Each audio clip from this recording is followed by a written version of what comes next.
Here it is. Here it is. Here it is. Here it is. Here it is. It's happening. It's happening. We're on. The cameras are already messed up. It's happening.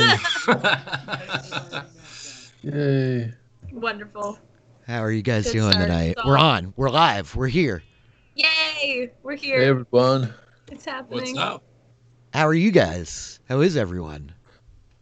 Good. Good. Doing Yeah. really good. Excellent.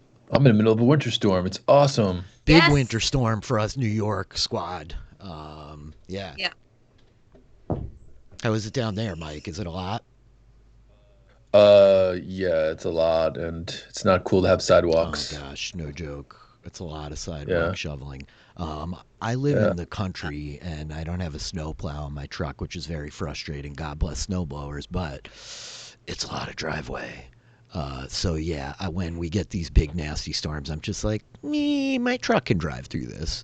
But then people come to my house with normal cars and are like, dude, this is not cool. So, yeah. My car Sorry. cannot get through. Sorry. Oh, I know you guys are getting hit of Long Island, and we're actually getting a bit of it down here in Charlotte. We got 2 or 3 tenths of an inch of rain, and it's been brutal. So, yeah. 2 or 3 tenths of an inch. Oh, I see what he gosh. did there. Yeah, Yeah, but it's tough, Keep getting clean and all, I see what he did there. Tricky. This is going to be shocking to you, Mike, but I actually don't bathe in the rain. So, yeah. I do. No, I'm just kidding. I used to. That's a country Yeah, tradition. we're country folk, no doubt about that. I got a house 100 feet to either side of me. I don't think that's appreciated. That's all Does I'm a saying. TV show even exist that the 4 of us all watch and can talk about? Because I want to ask about WandaVision, but definitely most of you guys have Oh, not seen it. WandaVision. Oh my so god. I'm waiting until it's so- all No. out, and then I'm gonna binge the Oh whole my thing. It god. got so much better. I'm Oh. waiting until I get Disney Plus, Oh and then my I'm gonna goodness. watch it. Worth the wait. I'm waiting till hell freezes over, and then I'm going to watch it. But anyway. Well, I would drink a lot or take a sleeping pill for the first 2 Get episodes, outta but then after here. Yeah, Mike. there's a bill. Mike, there's a version of a Twitch show that we'll be doing, I'm sure, within 60 days, where it's just you and I arguing about the pace of quality programming on television. And it's me being like, but Battlestar Galactica is so exciting, and you being like, politics. So I'm like, ready for No. that. I think there's a difference between I like the Expanse I know, politics. true. I'm totally caught up in Expanse. That has been pretty Yeah. So no spoilers. So good. good. You want to talk about all this stuff, and none of us are I watching know, the same it's thing. very funny. I talk to everybody before we get started, like, yeah, we'll open up and just be like, what about this? What are you watching? What are you watching? But we're all on very different pages. I have a what about this? I was telling Kurt, our resident board game guru, Mhm. King's Dilemma.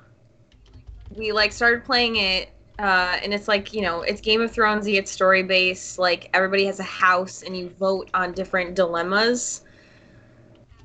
Absolutely obsessed with it. We played it 3 times, and each game it's can range from an hour, and it goes until your current king dies. Mhm. And it's all story cards, so it's so fun because I got, of course, was chosen to be the reader of the story cards and the organizer of everything because nobody else has the patience to do that at all. So but it's super fun because there's this legacy thing. All of your games are dependent on what happens in the last game, so there are consequences throughout every time you play. So it's very, very fun. Highly recommend Okay. it. Hey, Great things about it. if you're the organizer of that group, can you take notes for us? Oh, wait, that's right. You do already take notes for us. Thank you. Kurt shared a great meme the other day that was what everybody thinks the note taker looks like, and it's this precise workspace. Everything is sharp and magnificent and clean, and what it actually looks like is an explosion of chaos. Yeah.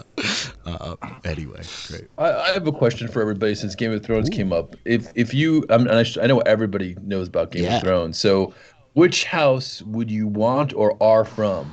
Oh God. And you can't pick. You can't and pick the and I mean, Starks. please. Only one person gets a star. I get dibs. DM dibs on the Starks. Okay, Rich can have the just kidding. Starks. So I don't know, Rich. I'm gonna have to, Rich. I just don't see like your motto, "Winter is coming." But I mean, if that's what you say, then that's what it is. I don't know. He's got the 8 cords of wood outside to prove that winter is in fact coming. I do literally spend half the year is like, winter is coming, winter is coming. It's just me and a chainsaw in the woods. August. Winter is coming. All year, that's all that anybody says. My dad, Rich, and winter is coming. That's all. The I don't think motto. I'm actually a Stark. That would fit the like I want to be that cool, because there's such like stoic nobility there. But that's definitely not me, man. Like I don't know. I'm probably some like buzzkill house down in the Reach. I'm like I don't know. I guess they have money, but maybe I'm the Martells. Can I be one of the Martells?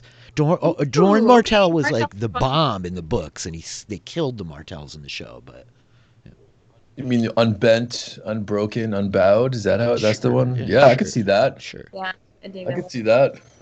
I'm House Tyrell. Good. Cool. Growing strong. Wow, that's cool. Yeah. I mean, I'll take Stark. Honestly, I'll go Stark. Fair. It's fair. I won't argue with it. I have the umbrella to prove it. I'm gonna go Greyjoy. A little white trash. Oh, nice. You know what I mean? Respect. A little unethical. Yeah. I mean. You mean the dead can't? What is dead What cannot is die? dead may never die. The Krakens. Well, I mean, just like like They have the coolest animal. If there was ever a group of people that was going to drag a trailer out and start living in it, like those are the people. I mean, they do. They live on boats. They're just like Viking trailers, This is They're the aviators of the Game of Thrones world. I feel like when I was watching the show, I would have definitely remembered like the specific tiny little house that I was like, that's where I am. I'll deep cut from the Telltale games and actually go House Forrester, which is like a house banner sworn to the Starks, and they're pretty dope. The Telltale Game of Thrones games are fun. That said, yeah, I just want to make a hard turn into the Greyjoy thing that like I know Jon's many brothers, and now I have a deep fear for like what happens as they move towards their latter years. I hope there's not like power struggle, and if so, like do what you got to do, Jon. Thanks, dude. Your Honor, Rich said I could. No. Leave me out of the deposition. With that, ladies and gentlemen, we're going to try an experiment. I have an intro video when last we left our heroes. So let us transition, and we'll be back. Cross your fingers, you guys. I hope this works. I think it'll work. On Firelight Tales, Titans Heirs. As our party, Angus Brighthorn, Eerie Silverspark, Crixus Copperstone, and Hulric Stormbeard fled the ruins of their village, Erkengard, a small town high in the peaks of the Drakencaern Mountains that had been attacked by the Sapphire Legion, the armed forces of the greater Sapphire Dynasty, a kingdom ruled by the God Empress and draconic tyrant Virago, the Mother of Storms. These 4 youths were sent in a harrowing escape through secret passages beneath the dwelling of one of the village elders, carrying with them items that were handed over by those very elders, items entrusted to them, items that will hopefully help them stay alive in the harrowing days to come. They found shelter. They slept and rested after having battled with the denizens of these dark tunnels beneath the Drakencairns. Spiders, centipedes, all manner of other subterranean creatures yet to be discovered. These youths slept. They found a night of meager rest. Eerie Silverspark, the lore master, performed old magics, identifying a suit of armor forged from the scales of a blue dragon, an ancient dwarven hand axe, and its sister, an even older dwarven short sword. A riddle was posed to Crixus Copperstone and the group at whole by the voice of a man known only as Father regarding a large copper scale and the ruins which it bore. Angus, bearing a ring which once belonged to his father before that brave Minotaur's death, unlocked its true potential. A map, a ring map of sorts, unfolding itself into a rotating sphere, drove the group forward. A place called Bladefall lies ahead, a cavern deep below the mountains, a place where once a group of young explorers found a stone shaped like an egg, and that very stone hatched into Crixus. What will happen tonight, I wonder? Hang out and let's find out.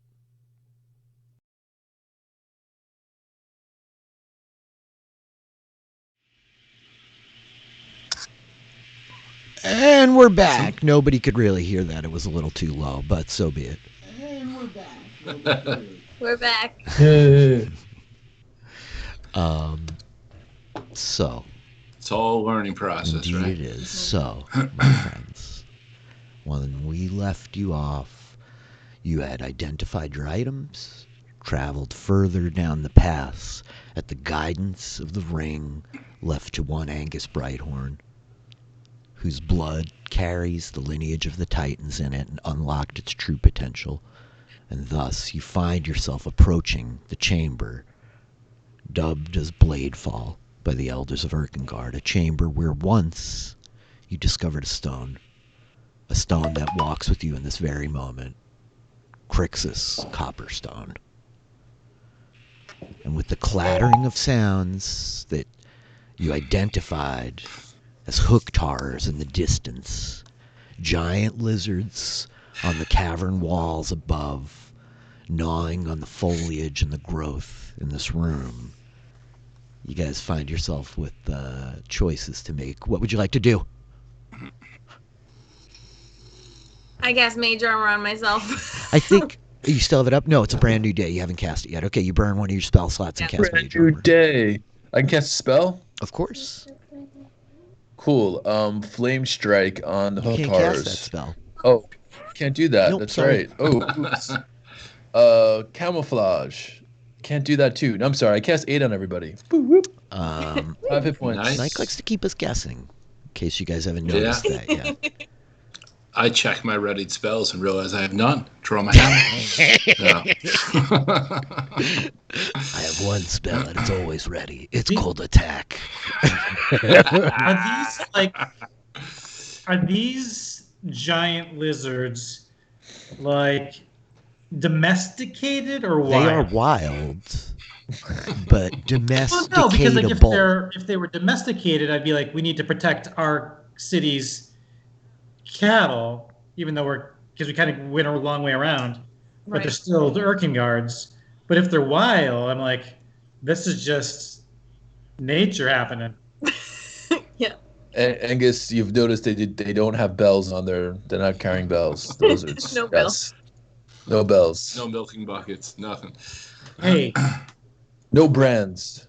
No brands. That's correct. No brands, no bills. No Can you business. read this? Can you go over the layout of the scene one more time for me, Rich? Absolutely not. What you see, you guys have traveled out of a long and winding tunnel, and so you stand at the exit of this tunnel as it empties into a large cavern in front of you. In the cavern, your sightline is lost in the darkness above. It's high and tall. The light from Erie's staff, Angus's shield, or ring as it were, not far enough to penetrate to the ceiling. You see these huge stones that are almost, in fact, you know they are, the swords of Titans that fell here and were left like thousands of years ago, right?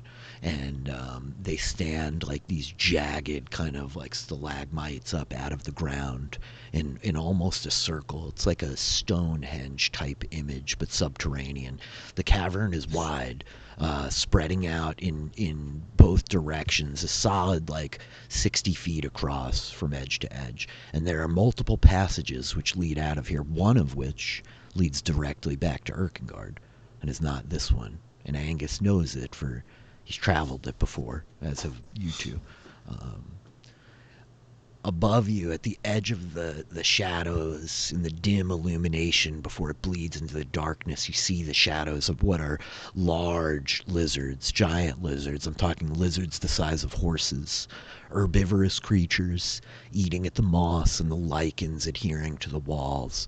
But they're there. They're like consistent, kind of like munching, ever like present in the sound of this place.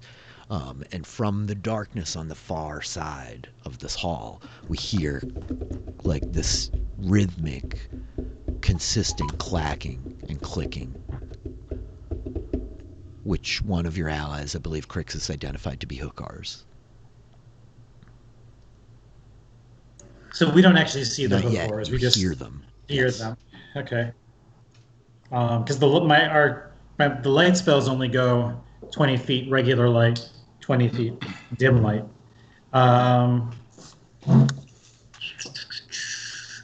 I will ready my saber. Saber slides from the sheath of Angus as you guys stare at the entrance. Oh wait, no, I've got the sorry, the special sword that I got from Nalus, the short sword of quickness. I will withdraw that. Excellent. From. I'm going to pull out, actually, my crossbow. Okay.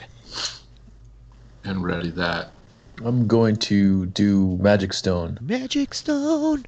Well, the moment that Angus sees everybody else pulling out missile weapons, he'll stow his sword and get out his crossbow. I have this real like Pavlovian problem where Mike says Magic Stone and I just want to sing Magic Bus, but then all I hear is the one particular line that like hangs in my head, which is like, hope I die before I get old. And I'm like, man, this is getting dark internally very quickly.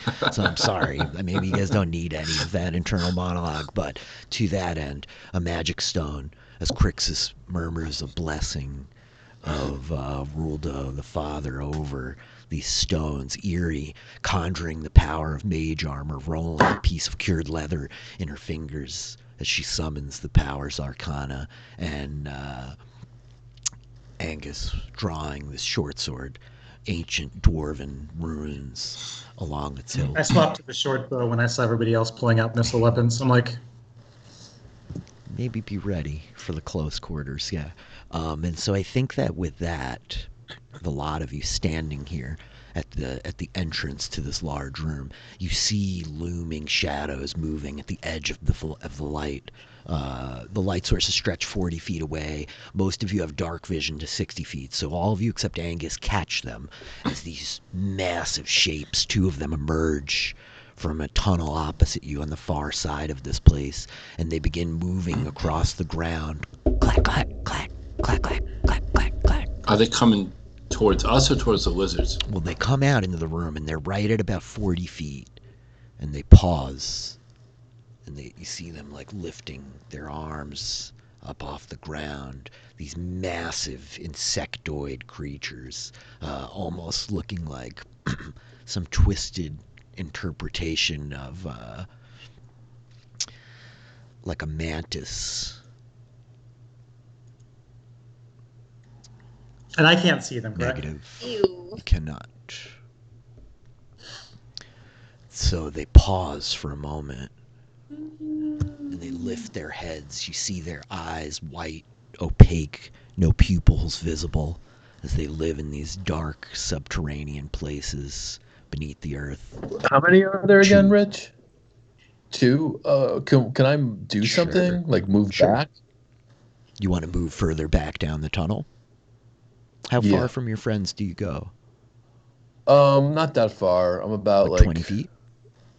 20 feet back. Yeah, I want to stay still within range of my sling. We just see Crixus walking backwards away from them, right? I think that the camera swinging my sling, taking this in. We see Crixus, the sling spinning above his head, the young draconic. By the way, check out our new character art. The young draconic, copper-skinned, stony-skinned Genasi. So as the rest of you are kind of assessing this situation in the moment, what's going to happen, I think that they and as Crixus starts walking, their heads pivot immediately towards you. And clack, clack, clack, clack, clack, clack. They exchange a quick series of staccato beats back and forth to each other, and the pair of them begin moving towards you with haste. I fire. Excellent, you fire. Yes, initiative? Let's roll initiative. And then. God. No.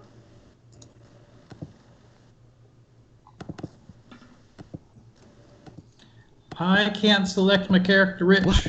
What? Hold on a second. I may not have given you guys privileges. We do have all of our dope art. Kurt's friend Tony Pauly. Am I pronouncing that correctly? Yep. Did the awesome banner art that's down at the bottom, which is very cool. Save settings. How about now, Kurt? Nope. Huh.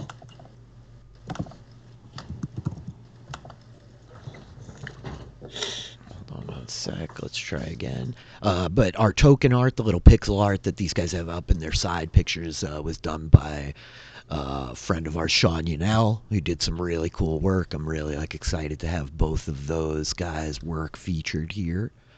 That's super rad of them. It should work now.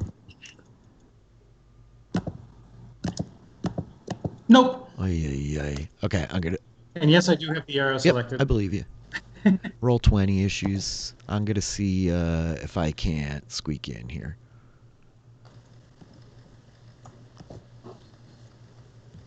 Okay, cool.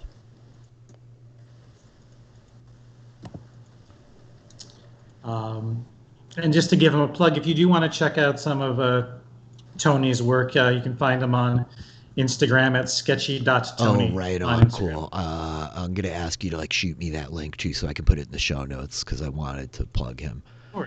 Yeah, if Tony's out there and ever sees this, we love this stuff. Thank you, man. Yeah. And that goes as well for Sean. Sean has done some cool art and some of the other stuff I've been messing around with, and I always love seeing what he comes up with that 8-bit style, 16-bit. It's 16-bit, isn't it?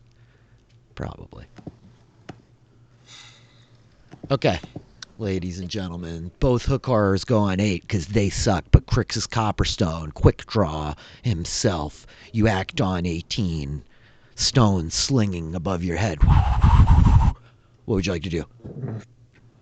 I let loose my sling, which is enchanted by magic stone, and bam. Nice. The one 19 hits. The one on the left, we hear the sailing stone arcs above the lot of you standing in this tunnel. Crack! With the sharp retort for 6 points of bludgeoning damage for the one on the left. We hear the cracking of its carapace as the stone deflects off. Crixus, that's your action. You have movement and a bonus action. I'm going to... They're approximately 60 feet from me right now. At the edge of your sight line, 60 feet. Yep. So technically that stone was at disadvantage, but still hit. Cool. That's because why? Why was this? Oh, magic stone doesn't it? Maybe. Yeah, magic okay, stone. Cool. Thank you for that. Yeah. Sorry. It's good to talk through. I'll move back 15 feet. Okay, you step back another 15 feet and they slide out of your sight line as you're now 35 feet back away from your allies in the tunnel. With that, Ulrich Stormbeard, you're up on 16. All right, we fire. The crossbow twangs. for 8 misses. The bolt, like sailing towards this thing, deflects off of its exterior carapace. They're like massive bugs, these creatures, not having it. Ulrich, that's your action. You have movement and a bonus action. Yeah, I mean, can you give me a general idea of the layout? I know we're doing Theater of the Mind, so just how are we set up? You guys are like standing at the entrance to a big round cave, right? That like has exits in multiple places.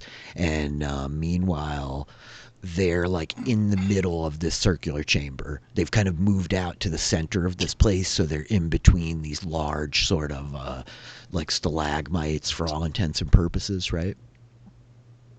But they are up on the ceiling? They're right on the ground. They like walked out of the tunnel on the ground and are like standing in the middle of the room and the floor. The lizards are on the ceiling, though, right? Yeah, the lizards are up on the lizards. walls. That's what the I'm lizards confused. are like up on the walls around you, right? I am gonna step in front of Eerie and put myself between. Yeah, I know. Yeah, it's just a good snack. So I want to try to make sure she doesn't get pulled off. It's fine. It's fine, What's that? she says. Mage armor up.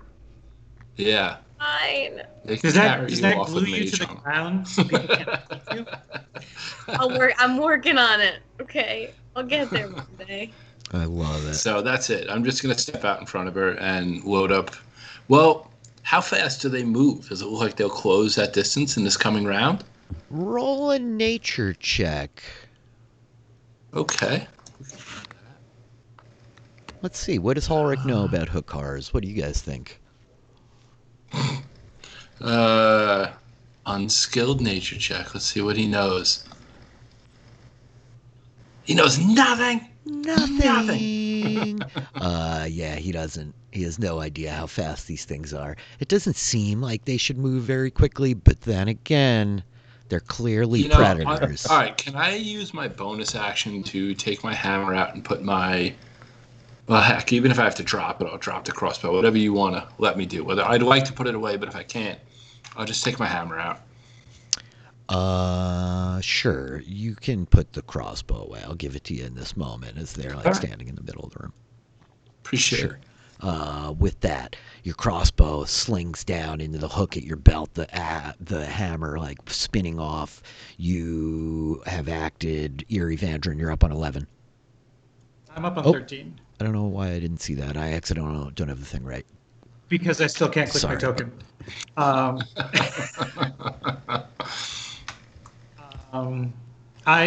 going to... I can't see them yet, right? They're still out of my range of vision? No, they're right at the edge of the light now. They're like standing 40 feet from you. They were 60 from Crixus, who's further back. Then I will fire my short bow at the one I can just make out. Okay, cool. And I will miss. Will miss. You guys both sailing these arrows down, unenchanted like Crixus's magic stone. The arrow deflects off the hardened carapace of this like giant insectoid thing. That's your action, movement, bonus action. Will you allow me to draw my sword and drop my crossbow, draw my sword and shield? Oh yeah, sure. Okay. The bow. Then the bow drops to the ground at your side as you pull the sword and shield both off. No problem. So that is you, Eerie Vandrin. You're up on 9. Okay, so how far? I guess are they kind of close together? Yeah, they're both like side by side. Basically, they're within a couple of feet of each other. Okay. I'm going to cast Shatter. So yeah, Eerie points her staff out. Oh boy. Yeah. Nice. On this underground chamber. Hopefully really sensitive creatures. Cast Shatter. Here we go again. Ooh, it's a good roll. Con save. Saves. Here's some juicy stats for you guys. No. Just half damage? Yes. 15, 16. They both take half damage. A loud ringing noise. Boom! this explosion of sound echoing over and over and over again back through the hallways, reverberating through these cabins. It was enough sound to shame young Pippin from the Shire. Okay. Yeah. Is that a Star Wars reference? Lord of the Rings. It's the other one. The other nerd trilogy. The best. The holy trilogy. Bam! Does this deafen them, Eerie? Is there any kind of like effect of deafening? No, right? I don't think Okay. so. Just Actually, not at the I don't save. think so. Yeah. A creature made of inorganic material, so disadvantage. No. I don't think so. Okay. And so with that, Eerie, that's your action. You have movement and a bonus action. I will stay. I'll stay behind Ulrich. Okay. Like, poke my head out and like, pew! And then... With that, they both go. And so, Great. with Ulrich out in front, Angus just behind Eerie, these things rush in, the pair of them. Okay, the first one closing on top of you, Ulrich, swings hooks wildly. 20! You know it's going to be a good night for the players when the DM's first roll is a crit. Nope. Attack roll. 14 points of piercing damage as they have their named hooked horrors for their terrible arms. These massive kind of exoskeleton biceps extend out into these two saber-like almost mantis arms wrapping in these hooks. So one swings down and I think we see you like smash it out of the way with your hammer, Ulrich, and the second one like it hits you in the armor and the armor like holds it from piercing your body, but God, it hurts. Just the force of the blow is like as you take 14 points of damage. And Minus 9. 5. 9 points of damage. That's right. Thank you, Mike. I will take that aid. And with that, the second one attacks and proceeds to crit twice with 2 multiple critical 20s. What the? What? Fourth episode and we're done. We're done. I did not expect this campaign to end on episode 4. And a wyvern just died somewhere. But A wyvern did just die somewhere. Ulrich, the second one comes in, overbearing you, hammering into you for 19, followed by, cross your fingers, you guys, an additional 14. That's 33 points of damage from the second hooked horror as it down. Ulrich drops, Shit. bleeding 0. all over the floor. Crixus, as you stand at the back of the tunnel, you watch the hooked horrors come into your like sight line, running down your friends, and they just lay into your dwarven brother hard. No, my human shield. I guess Crawl under him. Those are the Crawl hooked under him. horrors' turns, which brings us to Crixus Copperstone on 18. Well, I hope I succeeded in tiring him out a little bit. I was not expecting Whoa. that. Those were big rolls, you guys. Big roll night. Big roll night. Yeah. Roll night for the Come DM. on. That's the Come on, concern. get your dice juices flowing. Whatever it takes. That was a rough euphemism. I'm sorry. I'm going to. The first thing I'm going to do is use a bonus action, and I'm going to do Healing Word on Stormbeard, and I'm going to cast it as a second level spell because that was pretty insane. Sick. So it's 9. You get healed for 9. Ulrich, 9 your hit eyes points. open an instant after they close as you lay on the ground like and you just hear the end of like Crixus's voice trailing off as you realize he's like put life back into you, giving you the will to fight. That's your bonus action. Action, Crixus. I'm going to use Magic Stone again, and I missed. Although I rolled a 20 if I had an advantage, which I do, because I maneuver myself to not get it because I can't do that. So oh well. Crixus fires another stone. I tried. He calls out to Hulric. Hulric back into the game. Hulric, you in fact are up on 16. You're laying there, your hammer like on the ground next to you, like. Oh my good lord, man. Brutal. All right. We are going to go ahead and lead with the bonus action of Second Wind. Yes, good choice. Because that's how this is looking. Good choice. So let me get my 10-sided here. Be good. All right, so 11 points on top of that. Wait. Hey, John, I'm going to muck with your sheet for 1 instant. How about that? All right. Are you now 17th level? Is it that kind of mucking? Because we can. Maybe you could re-roll one of my stats or something with one of your dice. I know. That would be pretty great, wouldn't it? I'm really sorry. Okay, I've given you your second wind on your attack line, is what I was doing. Oh, gotcha. Cool, man. All right. And now I'm going to get up, and I am going to go two-handed against one of the Hookars with my hammer. The hammer clutched in both hands, a solid bar of adamantine down to your fist. 22 hits. For 6. And then I am going to action surge. Nice. And I'm going to wheel around onto the other one with the second attack. Nice. Splitting his blows. 19 hits. Crack. Ari for Ari. Roll up. I think you see him yell, "I'm still here, you son of a bitch!" You know, I mean, not going down like Angry that. dwarf.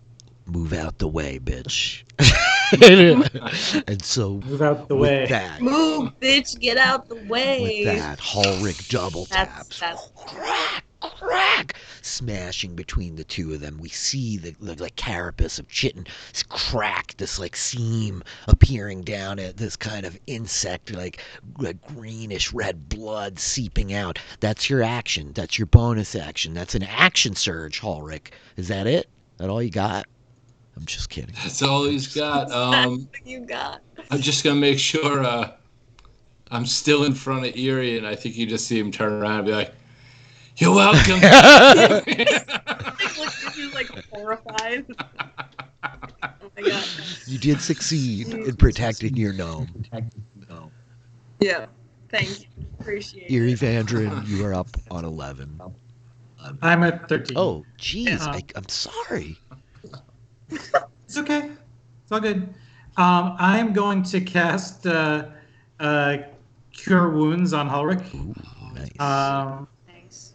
See, it's not enough you double crit on the party. Now you got to try to take away a I guy's know. turn. I'm He's just waiting trying for to you be to like, slip Kurt, up, can Kurt. you just not go this round? It would be so much easier for me to win. So 11 points of healing to What does that Hulric. look like, Kurt? Thanks, dude. What does that What? look like when we see... It What is looks it? like Ulrich crying tears of joy. That's what it looks like. Wait, did I accidentally kill him? Because that's typically when you ask, what does that That's look true. like? He takes his not a cowbell and taps it once, and the sound emanates. It's kind of like a what's the kind of sound, like the sound massage, like Yeah. the sound bath. So it's a very quick 2-second sound bath that gives him 11 points of healing. For my movement, Angus will flank one of the Hookors if possible. Okay. I think it is possible. I think you're able to like circle around out wide around like Hulric's left side and get behind one of these Hookars. It's like beaked face watching you, right? Like it's like beak kind of clacking and clattering as you go. And then for my bonus action, I'm going to use the short sword of quickness to make an attack. Nice. Do it. Bloodbath Philly. 24 hits solidly. 7 Malice piercing. is sure driving out, piercing up underneath into like the thing's armpit. It's like, yeah. It seems like it might have a new target next round. That's Angus on 13, action, bonus action. Eerie Vandrin, you're up on 11. Yeah. Okay, so there's one right in front of Ulrich. They're both there. They're both right there. They're both like right shoulder there. to shoulder in front of Ulrich. Angus has like stepped out into the cavern, but otherwise, like, you're kind of behind Ulrich in this tunnel, right? You're kind of secured where you are.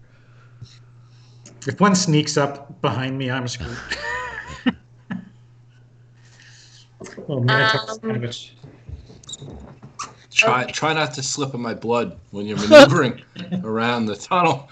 I don't want to see anything bad happen. Okay, thanks. I'll try my best. I guess I will just lean out from behind Ulrich and cast Firebolt. Nice. Okay. Yeah, no.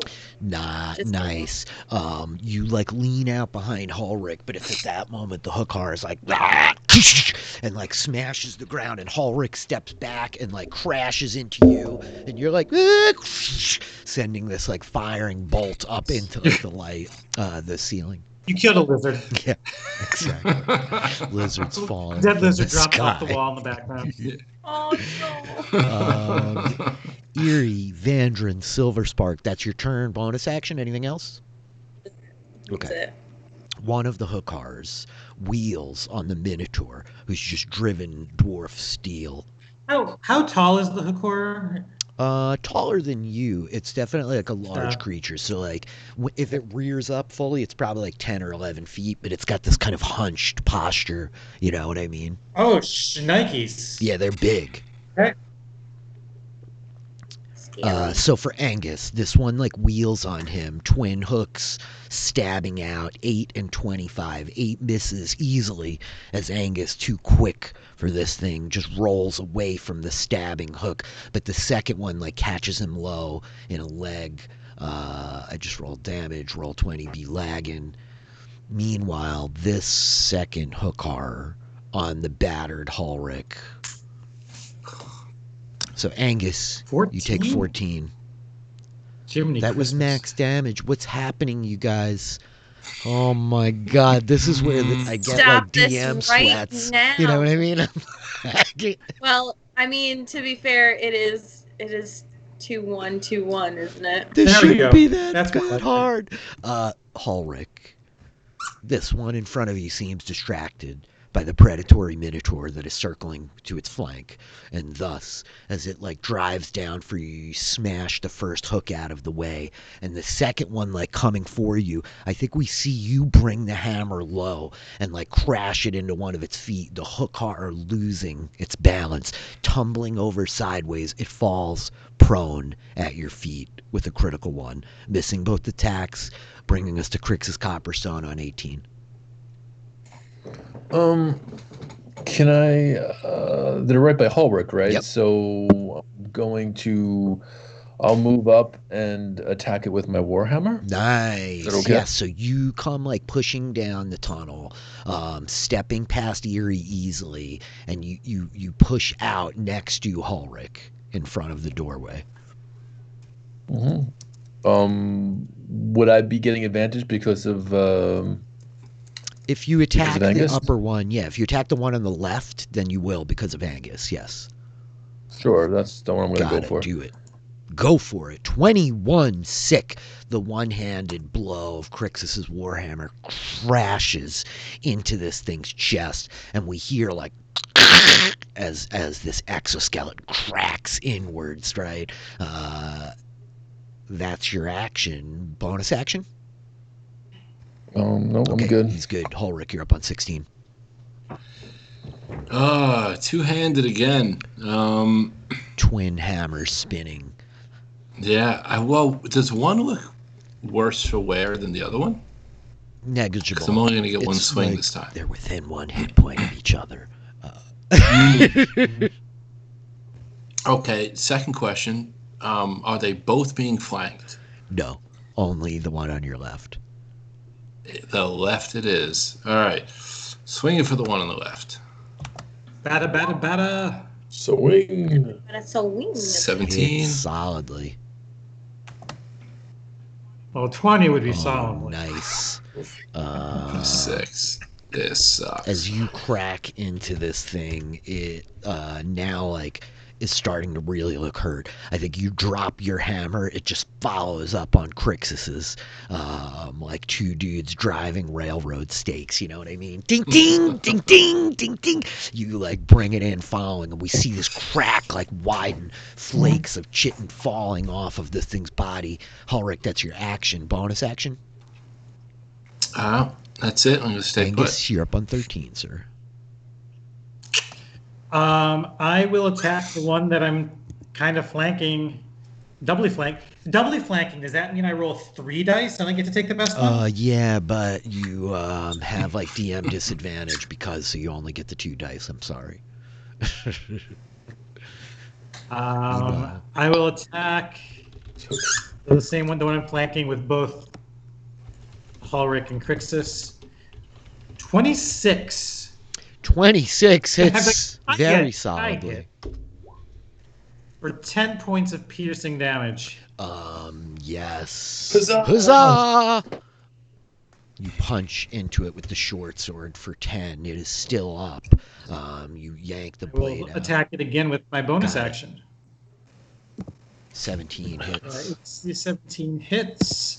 For another 10 points of piercing damage. Yeah, okay. It looks like badly damaged at this point as we just see Angus, the Great. sword flashing lightning fast, stabbing into this thing around like its lower section, its hips. I'm having flashbacks to when Ursula would. He's thinking to himself. So yeah, this is kind of reminding me of that time that Ursula made me take that bug collection, and I had to pin things to the wall, like the butterflies and the centipedes and stuff. And so it was kind of nasty. But this is, I think, good practice for having to attack these hook horrors with my sword. So I think that's why I'm doing so good now. And then he gets out of the internal monologue and moves on to next initiative order. Which brings us to Eerie on 11. Okay. All right. There's one that's looking pretty hurt. The one on the left is badly damaged at this point, yes. Okay, so... Alright, I'm gonna risk it, and out of For anger... the biscuit? Here he pulls her all The hook horror biscuit. throws it on the wall and see what sticks. She steps around Hulrick and just swings her stab out.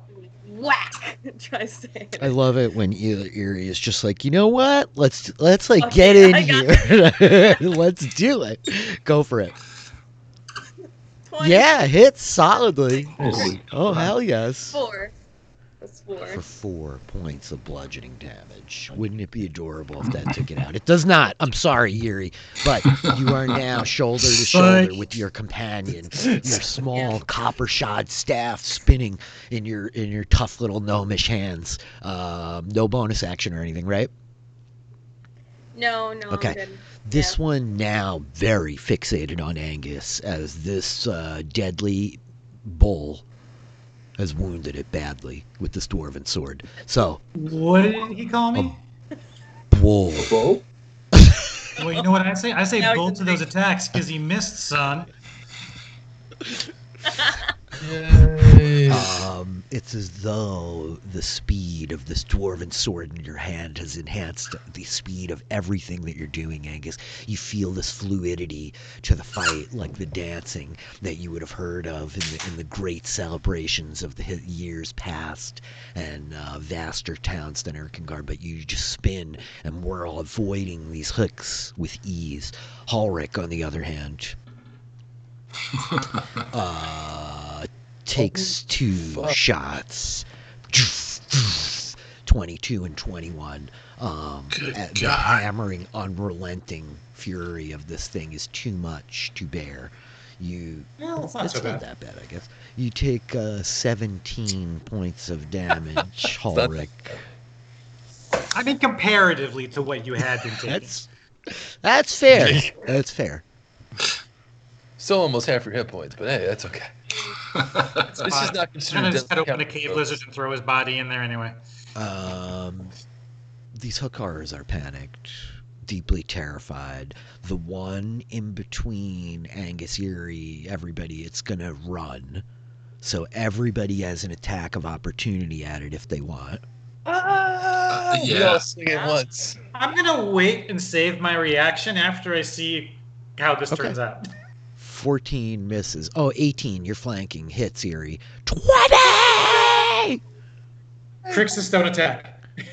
It's still up as not going Eerie to attack. cracks it with the staff. No, thank you. And then we just 20. see Ulrich like, and the small, like octagonal-shaped head of his Adamanite hammer crashes into this thing for 20 points of damage. Just stoving in the side of its skull. It drops. The first hookar goes down. Meanwhile, the one in front of you, Crixus, also turning to run. You can take an attack of opportunity at him. Sure. Am I near that one too? Sure. You have a Yeah, short it sword should of quickness, so you're able to leap in at it. Why not? Well, no, but that's the one that's the one I've been attacking, right? Oh, whatever. The It is one what you've it been is. attacking All right. just got killed. They're both in front of me. Do I get opportunity on No, both? because you only have You one only get one reaction. reaction. Action. Attack. Yeah. Gotcha. I think I missed AC 14. You did. 11. 11 hits solidly. 16 hits, No, 11 11 points of damage. damage hits. You like crack 21. into this thing, smashing it in the back of one of its legs as it turns, fleeing back from whence it came. With that, you're up, Crixus. What would you like to do? It's basically scuttled away from you about 30 feet. It's kind of like Well, that. I move 30 feet and I swing at it again because I can do that. Crixus, often seen falling back, avoiding danger, runs this thing down.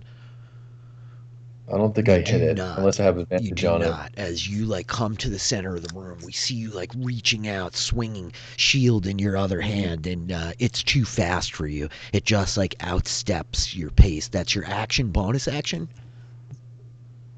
it. I don't do anything. Okay. Ulrich, you're up on 16. I'm going to move my 25 feet closer to it, which is... Actually, I'm going to move 20 feet closer to it, and I'm going to use the hand axe of throwing Oh, sick.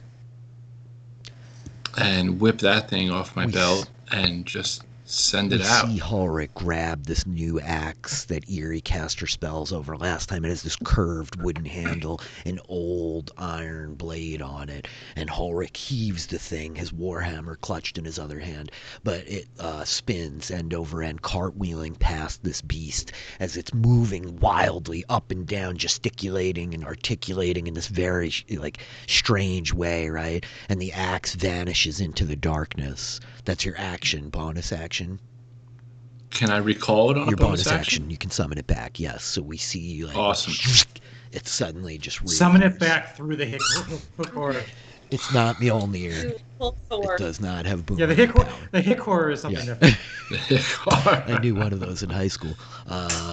Ulrich, that's your action. That brings us to Angus Brighthorn on 13.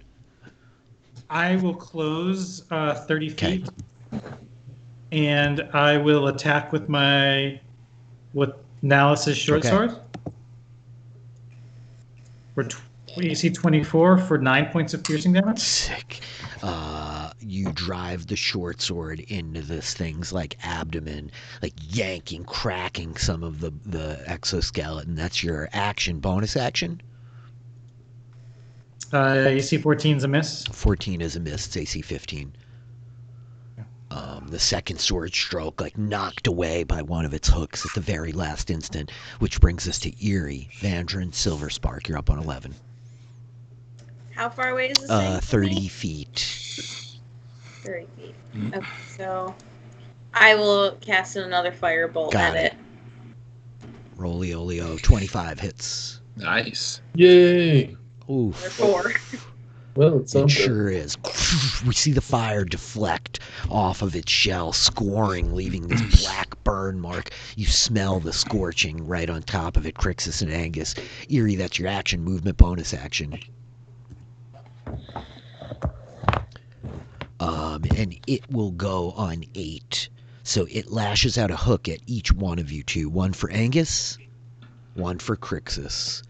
Angus, 20! Oh, Jesus. These things are That's like nightmares. 320s. 4. That's 420s. the counter. 4, I'm counting. 420s. It's 420s. Oh my god. Angus, you take 21 points of damage as this hook horror like just scores down the front side of your chest with its vicious stabbing hook. Wow. Dude. Yep. Fuck, holy crap. Crixus, you're up on 18. Crazy. I'm gonna take a swing out with my warhammer. Sure. These It are really like hurt the me once. Imperial Knights of hook horror. Are you kidding me? I mean, they're just like... I mean, seriously. It's the whole reason the army wrecked your town was to get underneath it and recruit some hook horrors, man. That's... I'm sure, yeah. It's madness, man. Crixus, what would you like to do? Oh, you warhammer. Swing my warhammer at it, and I hit it, and I deliver 8 points of Crack! damage. 54, it's down for bonus action. Anything else? I don't have a short sword of quickness, so I can't attack it again. So no, You get can't really you do get anything. magic. Unless you have a suggestion. you get please. magics. You get magics. I'm just asking. I always will check. You know. I can't cast anything. Ulrich, you're up on 16. All right.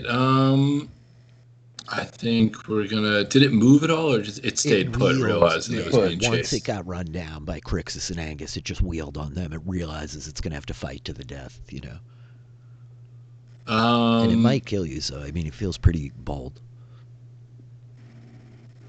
I'm gonna run up again. I'm gonna run at it with the warhammer. So, yeah. So I'm gonna, put the axe back in my belt and start running at it with the warhammer head in the other hand and swing at it two-handed.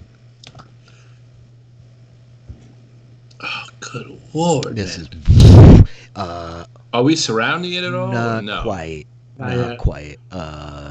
It's like with just enough distance, it was hard for you to position. You don't have flanking yet. So you lash out with the warhammer, and it's like frantic. It's just in this frenzy at this point, right? Hooks lashing in every direction, and it deflects your attack, which brings us to Angus on 13. I Do I am going. hold on. Do I still have movement? You have like another 5 feet of movement, I suppose. Yes. Well, it had moved, and I asked because it had moved 30 feet, and I decided to move 20. Oh, yeah. Yeah. True. Yeah, true. So you would have 15 more feet. Can I move around it to give one of my allies flanking? Sure. At this point, Which is I should have done at before. this point, but you anyway. rotate out around the side, right? And it's like wheeling at you, throwing hooks at you, and you're giving Angus advantage. Cool. Angus, you may go. I am going to attack with the short sword. AC 20 Hits. for 11 piercing. Nice. Keep on going. Yeah, still going. Sure is. I will attack it one more Bonus time action. Hits. Yeah. for 10 more piercing. And with that, as Nice. you like whoosh, you slash, right? And it comes down low like and you just like drive the sword up, like just severing, smashing part of its beak into the back of its head, and the thing like flailing almost rips the sword out of your hand as it stumbles backwards, collapsing in a heap on the ground, like thrashing a little bit before it finally dies. And at this point, the cavern is filled with sound, the scurrying of the lizards as they're all like running, like trying to get the hell away from all of this chaos, you know. Not even a thank you, eh? That's kind of rude. I think Ulrich just, you see him put the hilt of his hammer down and just rest on it like, oh, Oh gosh. Yeah, that I was have to throw the brutal. log on That this was a little brutal. bit. It was rough. I'm going to have Angus cast a Cure Wounds on himself. He's Oh hurting. man. He's hurting.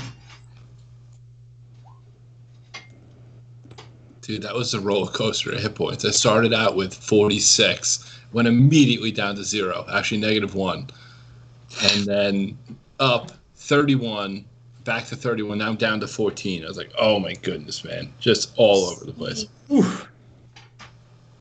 All right, I'm gonna heal Stormbeard's Horrid. Well, I need a short rest. I think that's where we need to go. Oh, Yeah, I we should. think that's the next move. Is a short okay. rest. Yeah. Because I want the action surge in the second window. Short rest doesn't seem unreasonable. Maybe go back How- on the tunnel a little bit and. Yeah, I think that's a good plan. How long did it take us to get here from where we last camped? That's a great question. I think it took you a couple of hours. I think it was a few hours to get down here.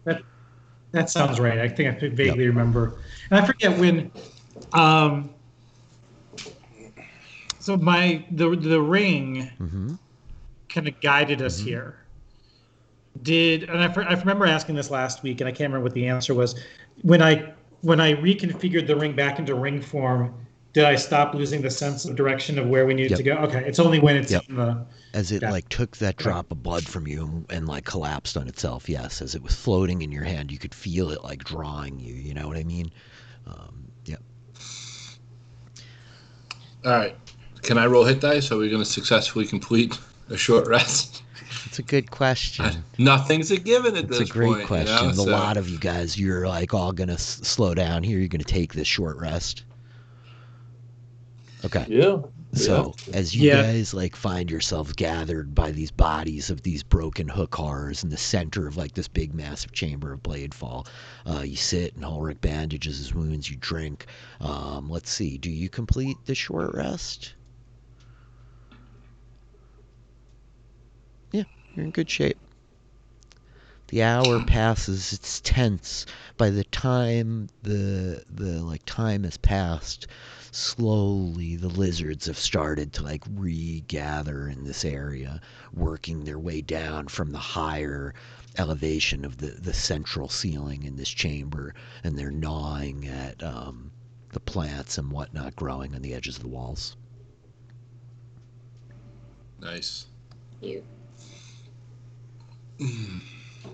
I'll stop there. I'm at 2/3, but.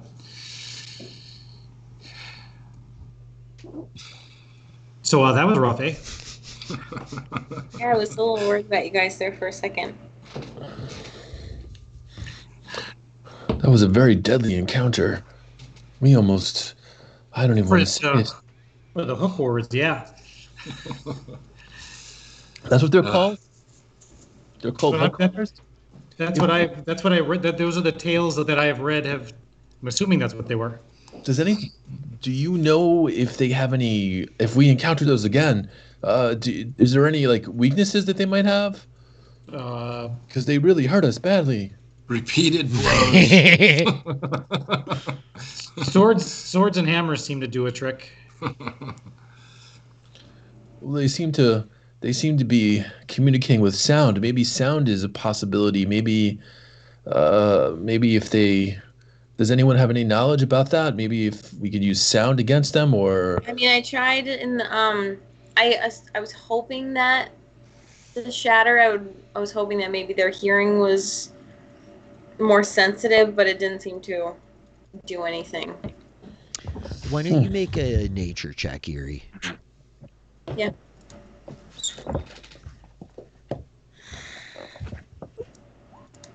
$17. You two are very much on the right track.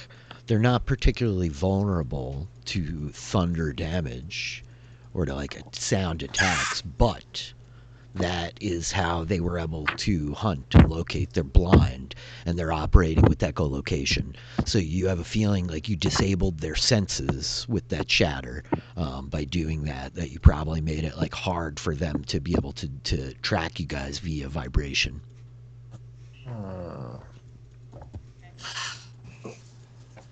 So yeah, I sort of relay that information. So you guys sit in the central chamber of this place. You can look not far from where you sit right now and see the stones that you moved so very long ago, where you found this strange egg-shaped boulder down here that you brought home. I'm going to point out to Crixus where Erie and I found his egg. You found Crixus, right? So Crixus, the place where we found you and brought you back to Erkengard, is right over here behind this stone. That's where we found your egg, right here. This is your home. Well, your birth hatch place, your laying place. This is where you got laid, I guess. This is where I was laid? Yeah, very nice. Right behind that rock over there. Oh, wow. So private. I'm going to take out, because I don't know really how this ring works, but it showed a vision of this place the last time I activated it.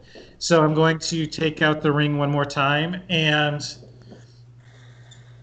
be upset that I have to lose 1 hit point to activate it, because those are precious right now. Are. I mean, couldn't you possibly just wipe enough blood off your own armor? We're just hurt quite badly. That's a good point. Yeah. There's a lot of my blood in this area. I think we see it's dried, but then you're able to squeeze out a little piece of one of your tunic, right? A drop of blood falls on the. I'm gonna treat it like 23 in me and spit into it a little bit. To maybe the spit doesn't do it. It's not DNA. It needs blood. They were very literal, those old wizards that made relics. You know what I mean? They were very straightforward minds. So I think we see you squeeze this little bit of still moist blood out from your blood-soaked clothes, and we see the drop hit the interior of the ring, right, and run along the inner side, and this almost imperceivable little hole on it. The blood sips in, and suddenly, just as it did the night before, the ring unfolds and begins spinning. Slower and faster at first, until there's a soft whirring, right? A gentle breeze coming off of it. And I think that... Ooh, it's like a Dyson. I think that it's at this moment that this image begins to radiate out of it, almost as though you guys are in the center of what we might think of as a planetarium or something, right? Light is cascading off the outer facets of the ring up around you, and where there was darkness in this chamber before, this light begins filling it, emanating off the ring. And it's this very strange thing, because you look at the ring and it's not bright. It's not a bright beam of light. It's these concentric golden circles spinning and spinning on each other. But as you look outwards, the room now is glowing, awash, bathed in these many colors, blues and greens, reds and yellows, right? And you see these not spectral but intangible silhouettes of these massive figures, 3 of them, humanoid in their appearance but gigantic. They're crouched low as they enter this room. They're carrying with them blades on their backs that you realize are these same features that are now part of the chamber in front of you. They're injured, badly wounded.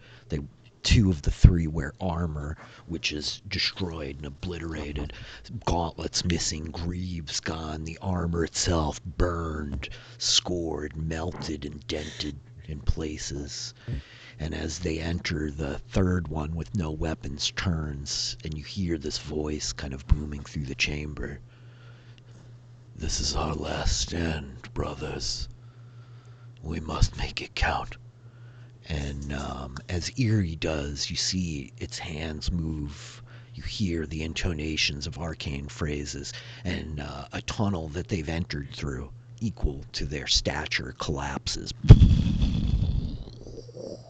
And we can see, like, through this illusion that's being projected, right? Superimposed as the tunnel collapses, the rubble behind, depicting where once it went, right?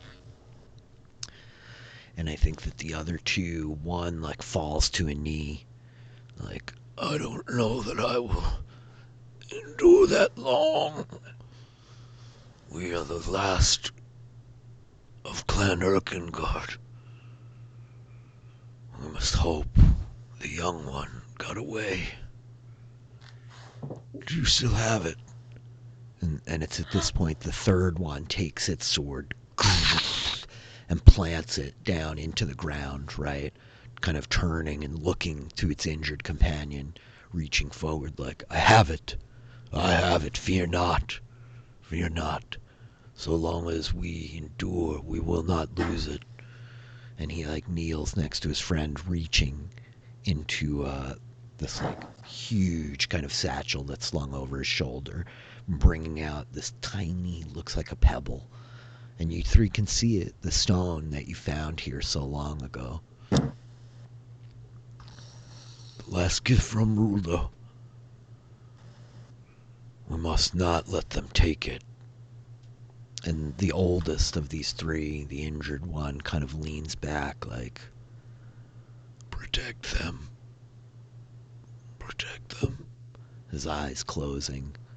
The younger of, like, the two males, the warriors in this broken army, closes his eyes and sighs heavily, looking up like, now there are merely us and the child.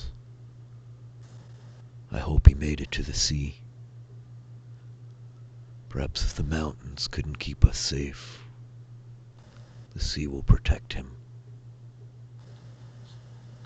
And we hear, like, this, like, echoing thudding. And the female is like, hide it. We won't leave this place.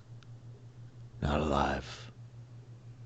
And we see her reaching into one of the many large kind of pouches around her, right? This massive Titan-sized spellcaster. And out of it, she takes the very ring, which Angus holds.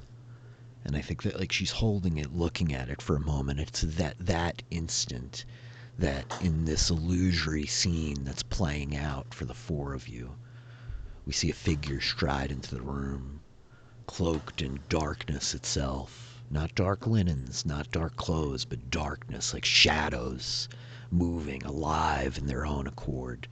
And it steps unseen by this mage out from, like, an alcove in the side, one of the passages leading out of this place that you see right now, pointing one finger up. And not a sound is made, but we see a green beam of light, like, spring from its fingertip, crashing into the back of this Titan. And the overwhelming portion of her body transforms to dust, disintegrated. Ka-tang, ding, ding, ding, ding, ding, ding. The ring, like, falls on the ground, bouncing as the dust that was her form, like, begins to collapse. And at this point, the last of the three, the warrior, he rises, and you see him turn, looking for his sword, plunged into the ground, too far from him, and reaching for something that should be at his belt, but is not. A weapon, familiarly drawn. You could see it, Ulrich, Angus, Crixus, just as you would reach for your swords or your hammers. He reaches, and he realizes it's not there. And I think turning back with, like, panic in his face, this fan of flame rolls off this dark mage, consuming him, and the scene closes and sets. And Angus stands with this whirring, concentric ring sphere floating over his hand.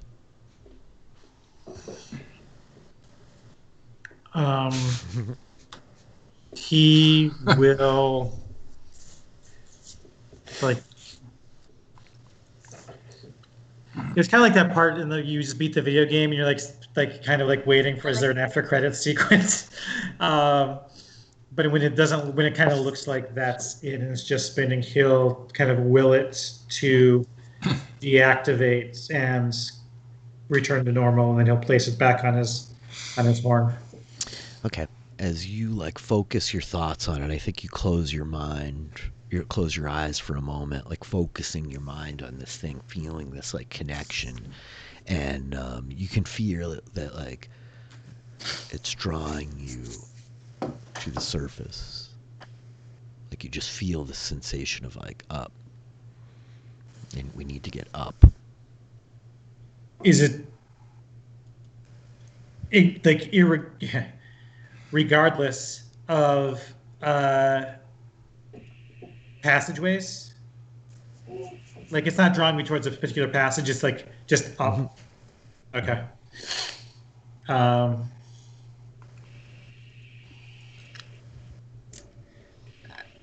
Yuri kind of like looks at everybody. So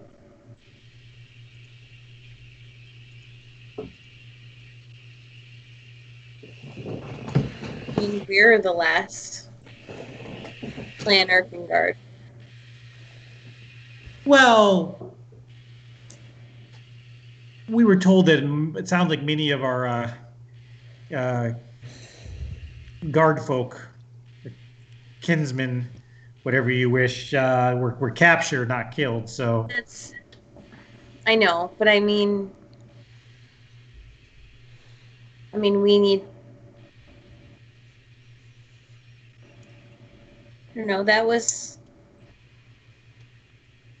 a lot and pretty profound. Crixus, that was you. They put you here. Who? They put me here? The Titans. So when you said it was the stone, Rich, did you mean the egg? Yes. Oh, I'm sorry. The pebble-sized You thing. saw them like take Stone the egg out of the pouch, right? Tomato. Oh, they did. They must have. Well, there must be a reason. And they said it is true.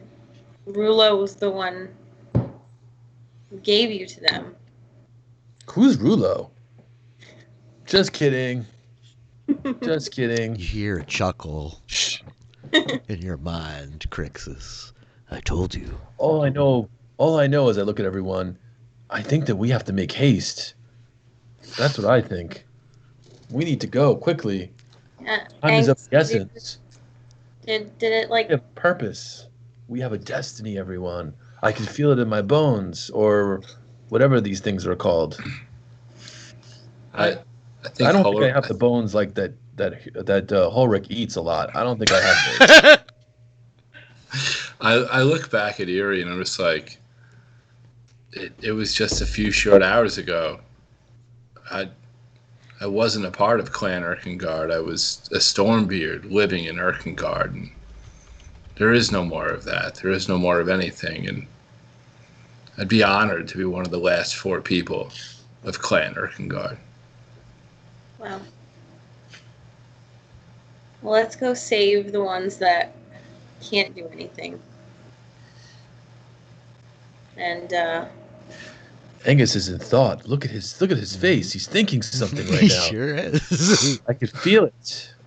He's thinking. What, Angus, is on your mind? Cowbell. I have a clarifying question, Richard. It's not Angus. It's getting serious. Plus, not the full formal first name. Yeah. The green beam, was that from the maze? Did that come from the maze, or was that from one of the Titans? From the shadowy figure, like green beamed the Titan and destroyed her. Yeah. Okay. Ooh. I thought at first it was It was a I didn't realize that- disintegration spell. I thought maybe it was that, but I thought that it was yes.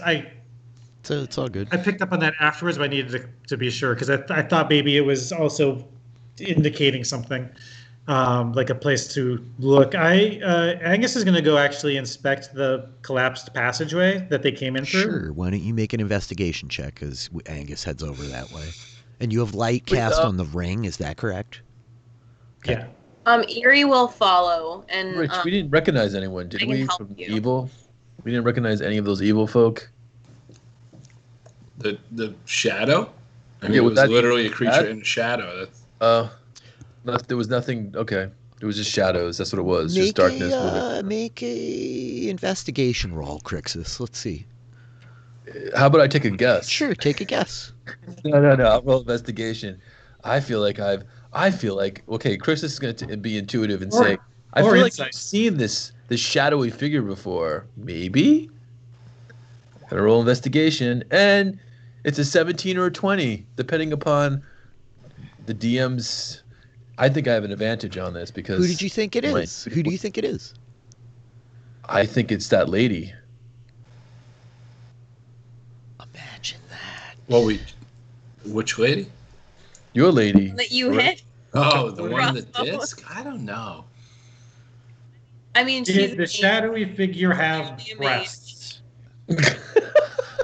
I'll ask it. I'm not too proud. It had a feminine figure. As Crixus says there we this, go. and you reflect on it, Angus, you're like, oh, geez. Like it was a lady. Now that I'm like really remembering everything that just happened, you know. Was it a giant lady? No. All right. Oh, this was a. Sized lady. I noticed when she was the one that disintegrated, right? Correct. She cast a spell. The shadow. Yeah. So I thought I saw like a very slender hand. I didn't see any breasts, Angus, but I know that you're talking. I saw fingers. This is getting even worse. Yeah, just to like frame things up here. Like this chamber has a series of passages leading out of it. There's more than the one you came in on, right? In from. And so Angus is going to explore where this cave-in happened, where once was this Titan-sized entrance to this room. But I rolled a 14. okay. And ultimately like this shadowy female like came in from one of the other exits that like still exists here that's much smaller, right? Like a 6-foot kind of entrance. So with the 14, Eerie following at your side, Angus, you make your way over and you're like peering in all this rubble, looking, searching, and you think that like with some effort some stone could be moved to get back to it. It's clear like excavation has been done here before, not on a large scale, but in terms of like people looking around. Like obviously you get the impression after you guys found the Crixus egg, like Ursula came down here and like scoured this place again, you know. So you don't find any like thing of note in terms of treasure or anything there, but you are able to assess like, I bet if we took some time we could dig our way out of this. Which Hey, Rich, I was wondering, those Hokars, did they like burrow? They can climb. They're not. But they can't burrow. They're not like They're not burrowing burrowing creatures. creatures. No. All right. can I get my bearings? And I don't maybe the ring. I don't know if it had helped with this. And I will spend if I have to. Which direction seems to be westerly? I don't know if that's a survive check. Well, you actually have reference here. You've been here before. You've traveled extensively, Yeah. right? So I think as you like scope the chamber out, okay, we have a couple of entrances and exits, but there's one that you came in from, the secret tunnel leading back to Ursula's. There's another one that you know leads to like the fungus farms below Erkengard. This is where you came in last time. It's a place where like a lot of the Roth feed and there's like mushrooms and all this stuff. Then there's 2 other obvious exits that you can see, and the cave-in, so 5 altogether, right? So the 2 back to Erkengard, the cave-in, And then of these two other exits, as you're kind of sketching them out, one of them leads westerly. And you get the impression like the ground is slowly sloping upward as you're like peering down into it. And as you go check the other one, make a perception check. All of you guys even make perception checks. Okay. 20! Dirty 20. Money, not me. Hey! Yay. Save it for the perception. Nice. 16, and Ulrich is like, his ears are ringing from the hookar blows, you know? What did you say? He looked at too many rocks in his head. Three of you, as you like check out this last entrance, it's leading, like, it doesn't seem to be descending. The ground is pretty much even, jagged, but even. You hear from in there, clack, clack, clack, clack, clack, clack, clack. Clack, clack, clack, clack. Oh, we gotta go. We gotta go. There's clearly We gotta go right now. more. Well, if you listen for a second, it doesn't sound like anything approaching, but there's definitely like hookars down this tunnel. Okay. Uh-oh. Ursula told us to descend to. Let me consult my Bard journal. Well, it was this place. Yeah, but the Bladefall. Yeah, so Ursula told us to go to Bladefall, and then she said we should then head west. And so the collapsed tunnel is not westerly. Just the one that's most westerly is the non-hookor descending. The up. hookar one also heads west. They're both like head in the western let's direction. not do so that. Catch. What smells better? Well, We're supposed to. Well, I had this sense from the ring that we should be heading towards the surface again. And Ursula said to kind of proceed west once we reached here. So that one passage that does not have the bad sounds coming from it is both westerly and upward. So my recommendation would be that we head that way. Let's do it. Sounds good. And I'm going to, in the direction of the secret passage, the kind of the hidden entrance that we came in. I'm going to cast. What is it? Is it prestidigitation that I have? Yes, I'm going to cast prestidigitation, and I think we all know what's coming. I'm going to cast the sense of cave lizards in the mouth of that cave. I love it. Angus leaves a cloying scent of musky lizards. Not so that it draws them into this cave, but more like because I'm wonderfully familiar with the scent capabilities of the hookor. It's going to be a slight odor, so that if they come into this cave, they're more drawn into that direction than into our passage. Your finely tuned minotaur's snout is keen enough for you to really check like the particle levels of this odor and be like, nope, crank it down a little bit. This is like what was the last ridiculous scent you made? Cave spiders. Well, why are spider pheromones. Why do we have And heat. We didn't need to remember. We didn't need to remember that, says Taylor. There's literally no reason to remember. Thank you for rating us. Also, I have to say, all I'm thinking of, this is, I don't know if you guys probably don't know this at all. Maybe you do. But there's like a Magic School Bus episode where they go in and like particularly weave a scent, and that's what I'm imagining that Angus is doing. It's not like I'm marking my territory. I'm marking other people's territory on their behalf, which is even creepier. Well, Great. I definitely Much better. I approve of this creative use of prestidigitation to replicate the pheromonal odors of cave-dwelling creatures, such as the giant lizard or the great cave spider. First of all, let's be clear. I did not say pheromones of giant lizards. I'm just going for the general odor, musk and odor of the. Yeah, it's much more related to their dog. Yeah. Mike's having a great time. Having worked at the Bronx Zoo Reptile House for a time as a young teenager, I'm highly familiar with the scent of lizards, and it's pungent. And that is the odor that you leave, Angus, as you cast your prestidigitation, striding back across this vast chamber towards your friends. So, Huzzah! Huzzah! So the four of you, smell you later, chosen to make your way to the surface. Despite the events taking place above ground days ago, you're going to head upwards. So you begin traveling through this tunnel leading to the west.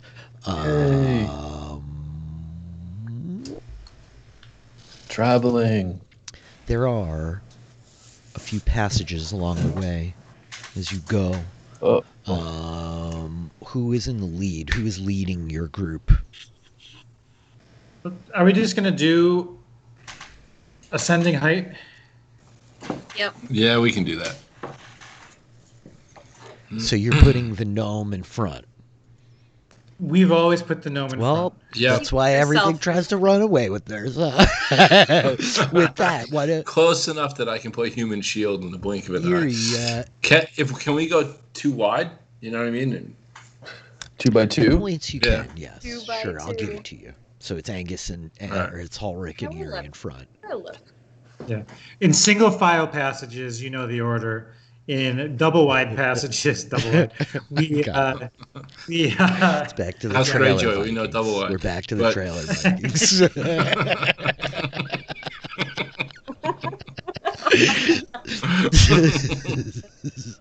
It's a room for kings. This is our double wide log ship.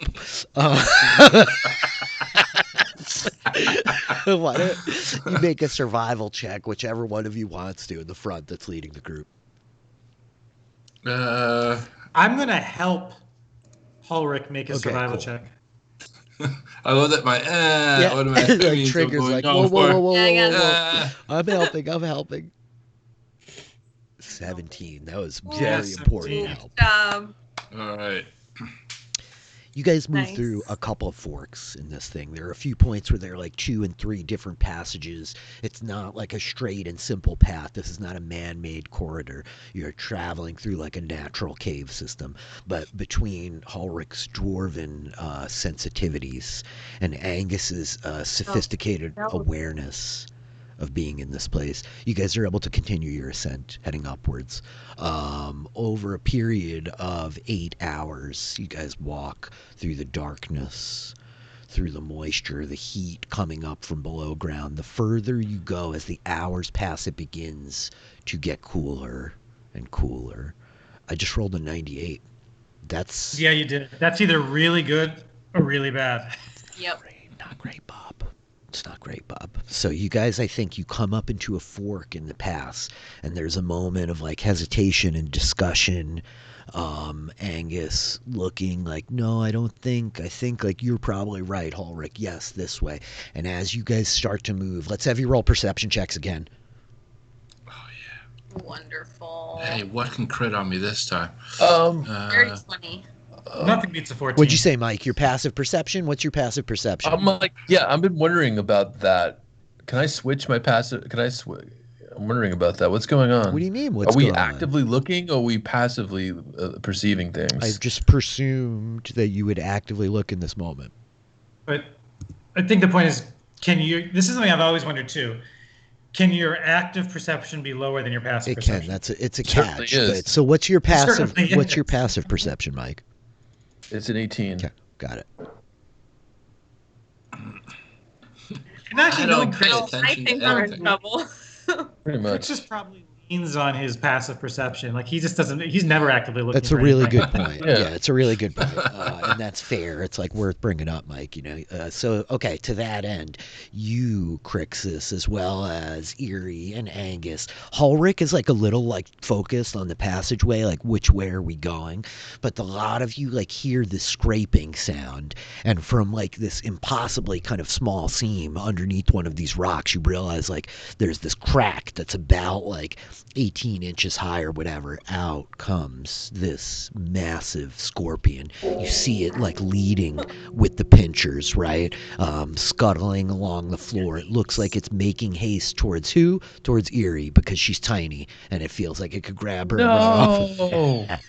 So to that end, everybody roll initiative. Kurt, I have no clue why you don't have rights on this thing. I think I know why.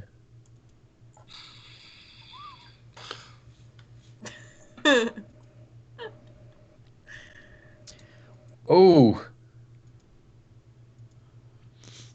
I don't get what's going on here, Kurt. I'll figure it out between now and next time. I'm sorry. That's fine. it's the hat. My hat. No. No. He's wearing a blue I hat. know his hat. Oh, is great. initiative blocking.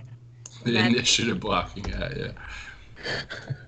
Wait, that should be 18, not 8. Okay, cool. With that, the scorpion is gonna go on very low. I rolled terribly. Okay.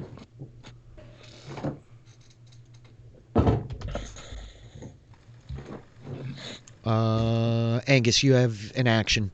It's all like very close to you. This thing comes like scurrying out from underneath this rock, darting towards the gnome. You have a moment to act. What would you like to do? So I see it called giant scorpion. Like that could be Okay. like a So scorpion you this ready? big. It is like you see it coming, and the claw is as big as Eerie is. Its body is the length of you, and it continues coming, and you realize it probably weighs like 500 to 600 pounds, and is somewhere in the range of like 10 feet to 12 feet long. I'm sure that's a pure coincidence that the thing it uses to grab things is the same size of our gnome. That's just ironic. That's No, just luck. that's very ironic. It sounds like to me. Yeah, I know. Oh my goodness gracious! Then Wow! I am going to. Yikes! I'm going to draw my sword and shield and attack it twice. Okay. You pull your sword and Nice. shield and step in front of it, cutting off its progress towards the tiny gnome. Actually, I will attack it once. Let's see what this does. 23. 23. Yeah. Solidly. For 7 piercing. Got it. You drive the sword down towards this thing, and it's like claw coming into the way. You're able to like jink, the sword tip like drags across the skeleton for a second and like jams into the seam at the base of its claw. And it's very alien, man. It's making like no sound except for the clattering and clacking of its feet on the stone. That's your action. Bonus action.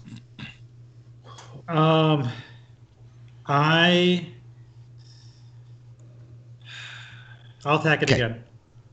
Use my bonus Got it. action. For I hit AC 23, Sure. which I assume will hit Yeah. again, and I do 6 points of piercing damage with my short sword. My S word. Short sword. Schwartz. The Schwartz is with you, Angus. You like For my movement, can I maneuver so that one of my allies will be flanking sure. it? You're in kind of like an open alcove as we come to this fork, right? So the area like spreads out to about like 20 feet wide. There's room to move around this thing. So you like stab it and are rotating around, and it now fixated on you is like pivoting with you, right? Completely ignoring Eerie. So that's your action, bonus action movement, which brings us to Ulrich. I think Hulk is going to charge in again. I mean, running start. Yep, Yeah. 2 hands. Yeah. You know? So, take this swing. 20! Nice. The hammer falls like Yeah. a mighty oak on top of this thing. For 17 points of damage. Nice. That's what we're talking about. Yes, crack! This huge crack appears, breaking the carapace of this scorpion badly. Nicely done, Ulrich. That's your action, bonus action movement. I just want to try to position myself between it and Eerie so we can keep our gnome a little bit longer if With possible. Angus opposite you like position yourself stolidly in front of Eerie. This thing is not getting to your friend, which brings us to Eerie herself on 6. Okay, so I mean, yeah, I guess I'm just gonna find a spot in between everybody and shoot a firebolt at it. Okay. You like wait, right? Like aiming, lining, and as Ulrich like steps, you like perfectly lance your firebolt past him, cracking into the scorpion, scoring and burning it for 6. It looks like actually meaningfully damaged at this point already. That's it. That's your action. No bonus action, right? Yeah, I'll just stay right there. Okay, the thing proceeds to. Oof, you really hurt it, Ulrich. Yay!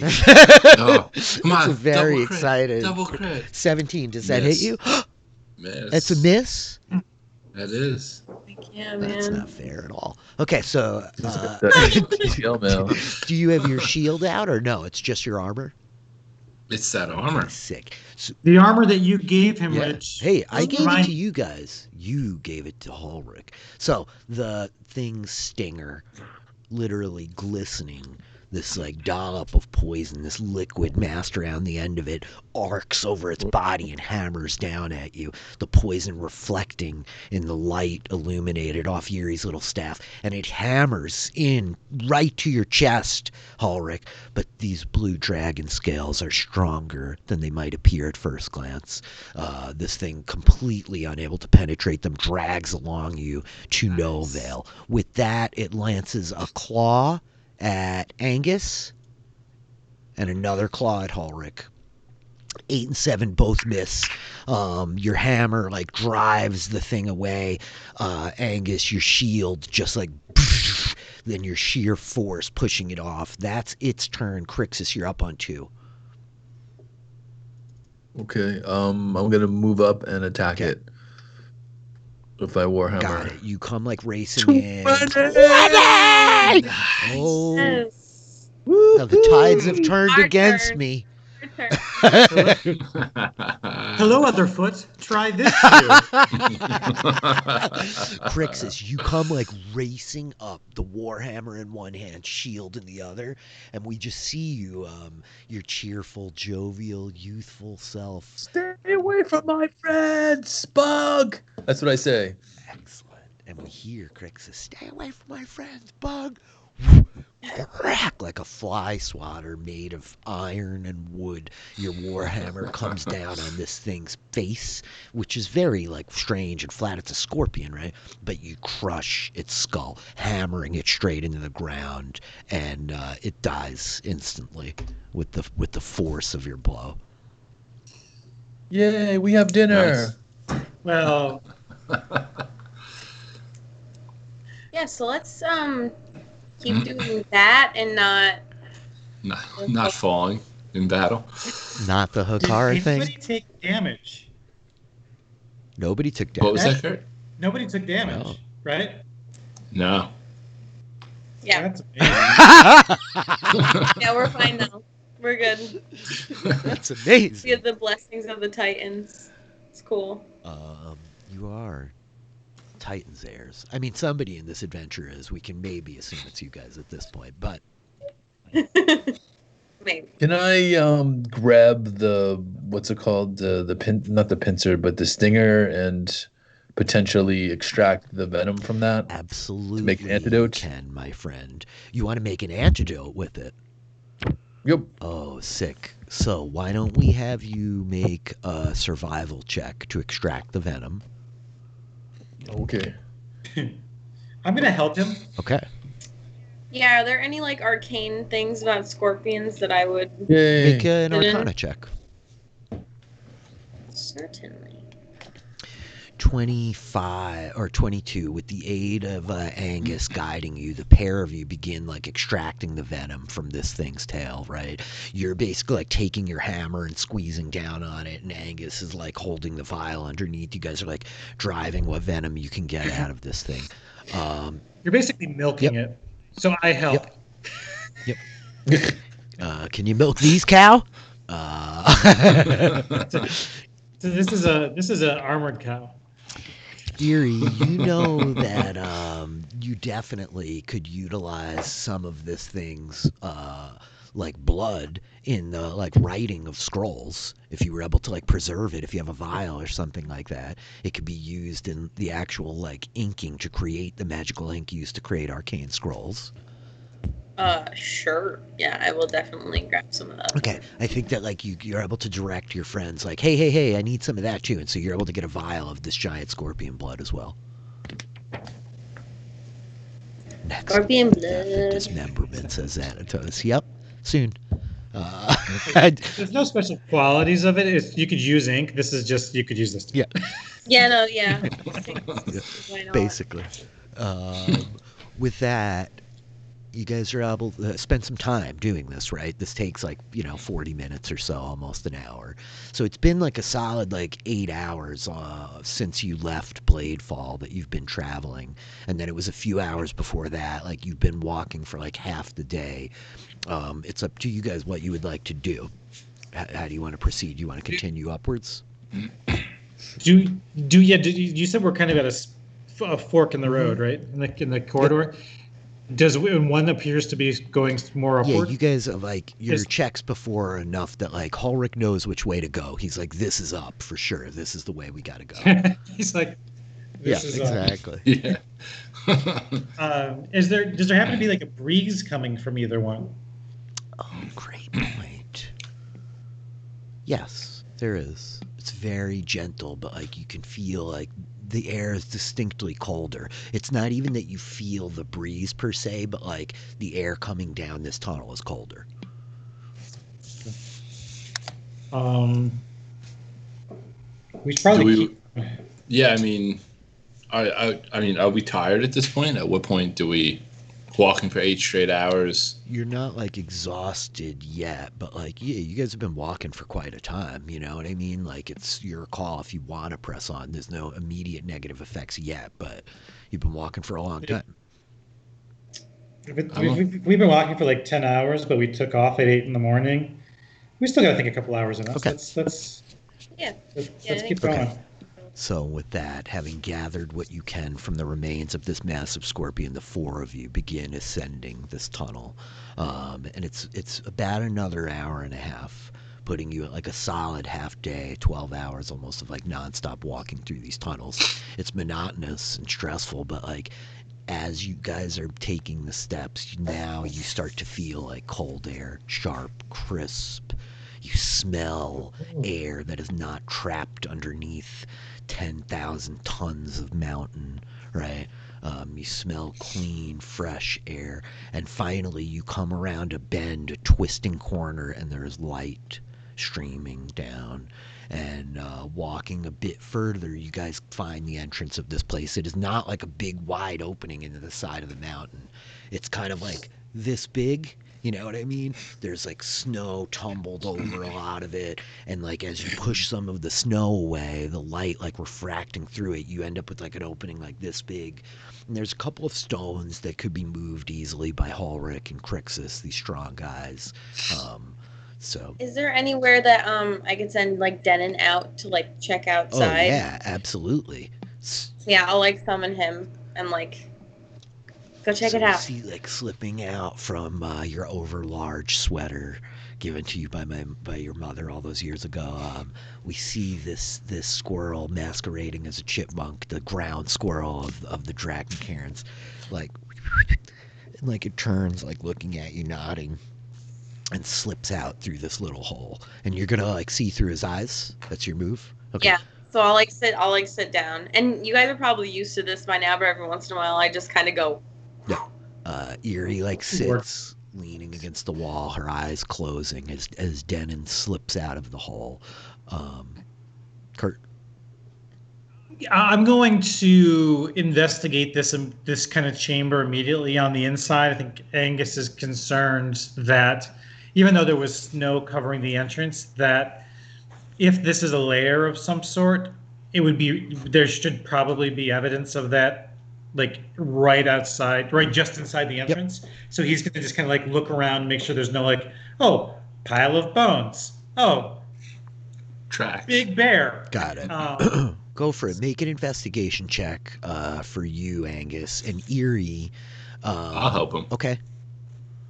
Angus and Ulrich peering around the inside of the place. Eerie, As Denon Buddy cop. makes it outside, he like leaps through like a bit of snow, climbing and clambering up this rock, and I think he has to like make a few like big jumps through the deep snow before he finds like a scraggly little tree growing out of the side of this rough mountainside. And leaping, he takes purchase on the side, climbing up into the crooks of the first branch and peering out. And looking through his eyes, you see the ground falling away in front of you. You're high up on one of these mountains, like near the peaks, right? You could see the ridges running out along to the west. And Denon's like peering out across the valley, and he turns, like looking to the west, and you could see kind of like many mountain peaks, right? Like on top of each other. But there is, west of you, that he spots this thin trail of smoke in the air. Distinctive, what you were taught about all your years growing up in this place, like that's a fire. And that means like something smart enough to build fire, right? In the opposite direction of from whence you came. To that end, you're actively looking, so why don't you roll a perception check, Erie? Okay. So am I using mine, or should I use squirrel perception? Whichever one's higher, I think you're allowed to use. You can use yours or its, whichever is higher. Okay. I think... I don't know. His might even be higher than mine. I don't have it up, so I'm just going to do mine right now. Cool. But yeah. Mine's fine. 8. He hears it. It's dim and in the distance, but the 8 even is high enough. It's far off, but he hears it.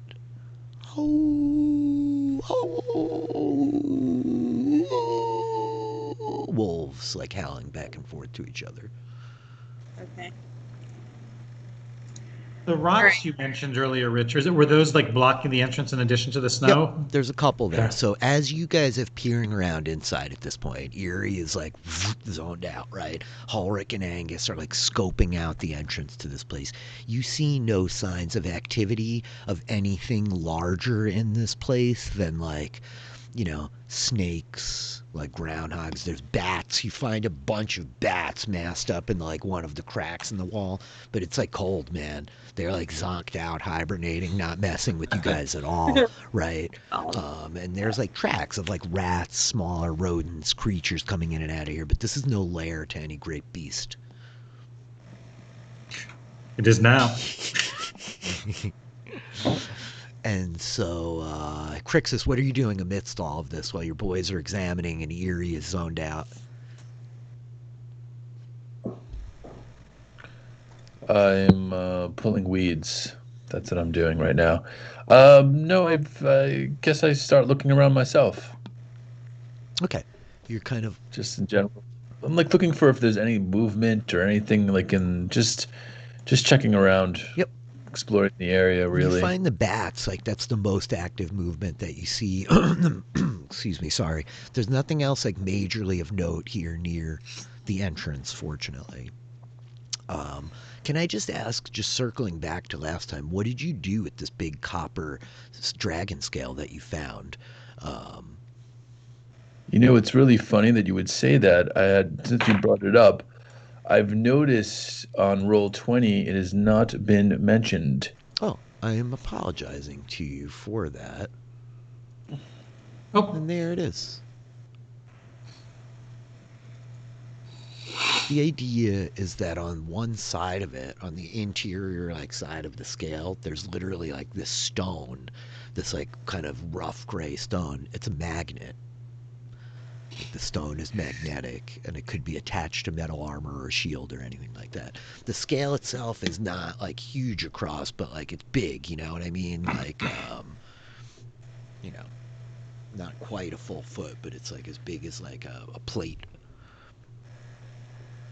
I guess I'm going to put it on my armor. I noticed that it can be used as a compass. That is useful. Yep.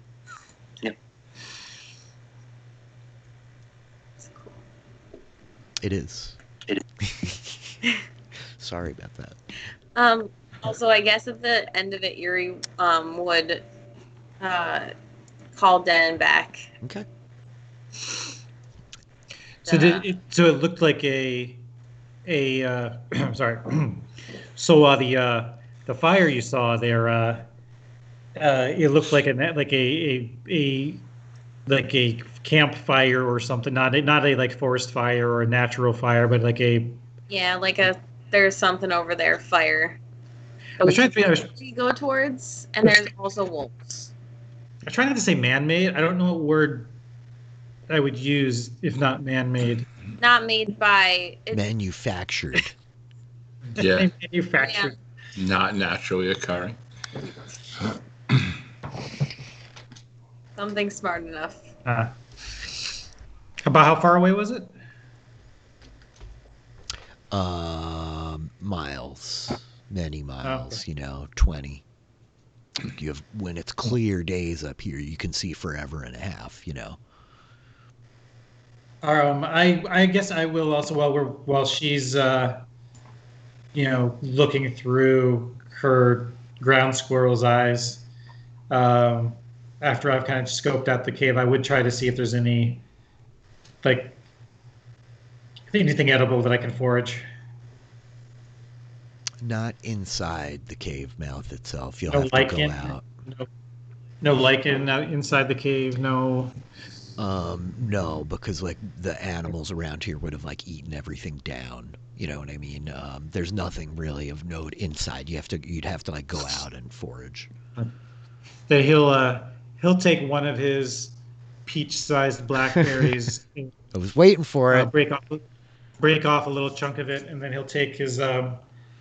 He reaches into his armor and pulls out the little leather harness that Chuck the turtle has been resting in, and he'll feed Chuck a little bit of the blackberry, and then he'll hand the rest to Crixus. He'll just he won't even look at Crixus. He'll just know that the moment this. How many do you have? Is Crixus asking? Well, because I'm telling you that there's -1. I know. I just handed the rest of this one to Crixus. No, I'm just telling. When you go in your pouch, you notice that you're definitely missing some of those berries. So I gladly take one of them as well. Thank you. Thank you. He's a little sneak thief, that Crixus Copperstone. Okay. I think that's already been. Yeah, everyone knows that. Chuck I always is go a through snapping pouches. tool. You better watch your fingers. I didn't use my hands. I didn't use my hands. I don't want to know. I don't want to know. My tail waves at you. Oh. As you guys are grouped up, at this entrance towards the outside, what do you want to do?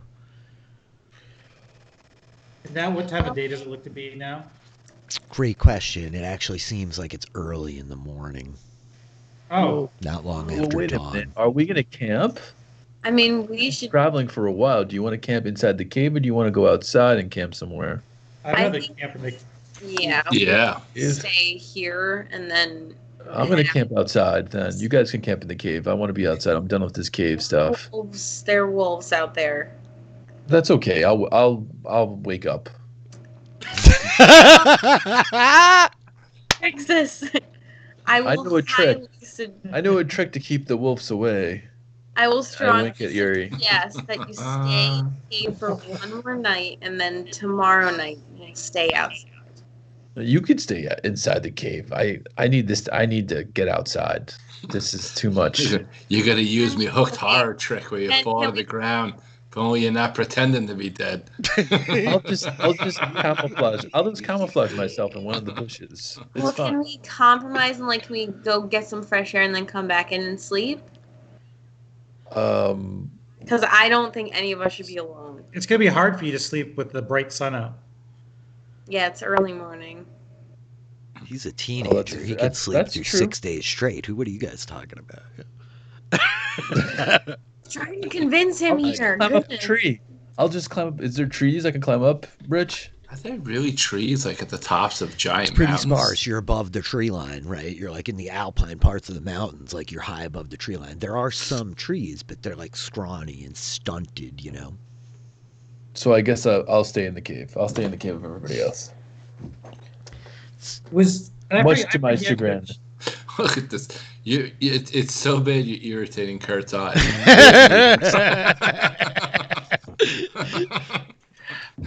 I forget the passage that we left from Bladefall. Was that the one that the shadowy mage figure came in? So she likely knows about this passage. Uh-oh. Yeah, probably. I mean, if she is the same, she was here like 1,000 years ago too. So that's a separate issue altogether. But yeah, I know. I can't remember what I did 2 days ago. Yeah. So maybe she's. Yeah, that's how stories play out. Oh, we really miscalculated the time of day. I thought it was going to be like 10 p.m. I say we sleep, get up, journey onward towards our. I think it makes sense actually to travel at night anyway. Well, except that I can't. Yeah, see probably it. under cover of night. We could all see, and we can just guide you. It's okay, So Angus. you hold hands. I'd rather be under the cover of darkness because we might be safer, considering So you're creatures not, or things might be looking for us. So what you're saying is you'd prefer I didn't cast my light spell. Yes. Yeah, we should. You don't So- know what it's like to not be able to see at night. So It sounds easy. We It's need to not. make you some goggles. Is what I need. I ask Erie, is everything outside covered in snow? Like, are we going to leave tracks everywhere we go? I mean, should we be concerned about more flying enemy? I'm gonna say yes to all those strictly because of caution. like yes. Literally, we're on the tops of mountains. Like We could. they are. Well, I'm asking you Top specifically list for because us. you were the only one that peered through a set of eyes out there. So I know. The snow is not like consistent and deep everywhere. There are like drifts and areas where there's no snow and like it's wind swept up here, right? So it's not like sitting like a blanket that you're just gonna plow through in a field, right? Can we compromise and maybe take off at dusk? Okay. Yeah, I mean that would That's that would fine. probably be when we wake up anyway, right? Or around there. if But the moment I stub my hoof is the moment I cast light. Just letting you know. Listen, Angus, whenever I get a chance, I will make you some night vision goggles, okay? Whenever I get a chance. If you have those, if you could make night vision goggles, maybe make like an AK-47. No. Once that, I can definitely tinker you some goggles. Oh man. And a frag grenade. I mean, well, honestly, I have. Ooh, I like some retro. Can you get a tools pineapple, and like a World War II pineapple? Oh, So anyway, I'm who sorry. knows what's in there? Yeah, the pineapple. Uncle Bez's manual is probably full of dangerous things. Uncle Bez's manual is definitely full of how to build a freaking stone golem. So take that Yeah. for what you will. Yeah, actually, before they go to bed, Erie's gonna look through his manual and see if there's anything, if there are any night vision goggles or any type of goggles like in there that maybe As at some point as somebody could enchant or she could enchant. Okay. Do gnomes have night vision? So I'm pretty sure. Or dark vision, I guess. I'm sorry. I know we're like he's saying night vision. Yes, yeah. For sure. So I have a feeling your uncle wouldn't see the need to make dark vision goggles. Okay, but he saw the need to build something to dig up dead relatives. And Because that was a need he had. for build everything for us. You never know. I'm gonna check. I know. Anything else? What do you guys do as the night's winding down? You're making camp in this cave at Erie's insistence that we all sleep inside tonight.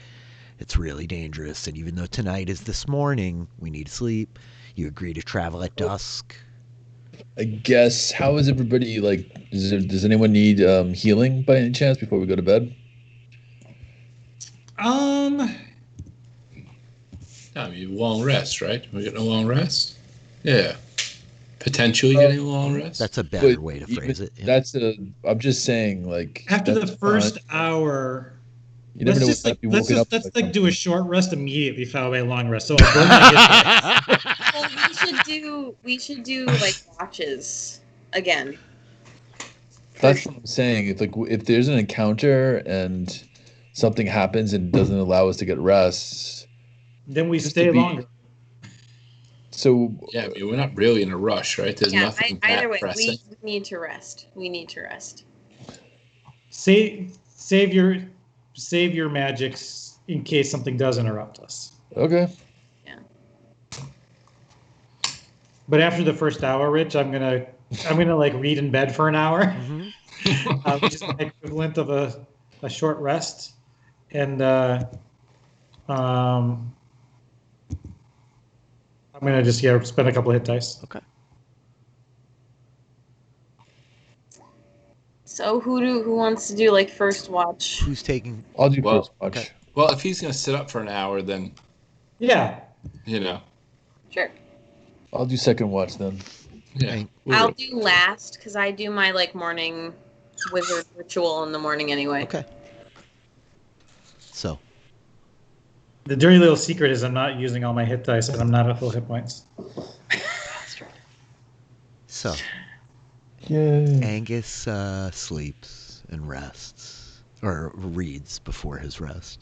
Crixus, Halric, Eerie, you guys fall into a slumber. And as a lot of you slip back into the dreams of your home, and your friends, and your family.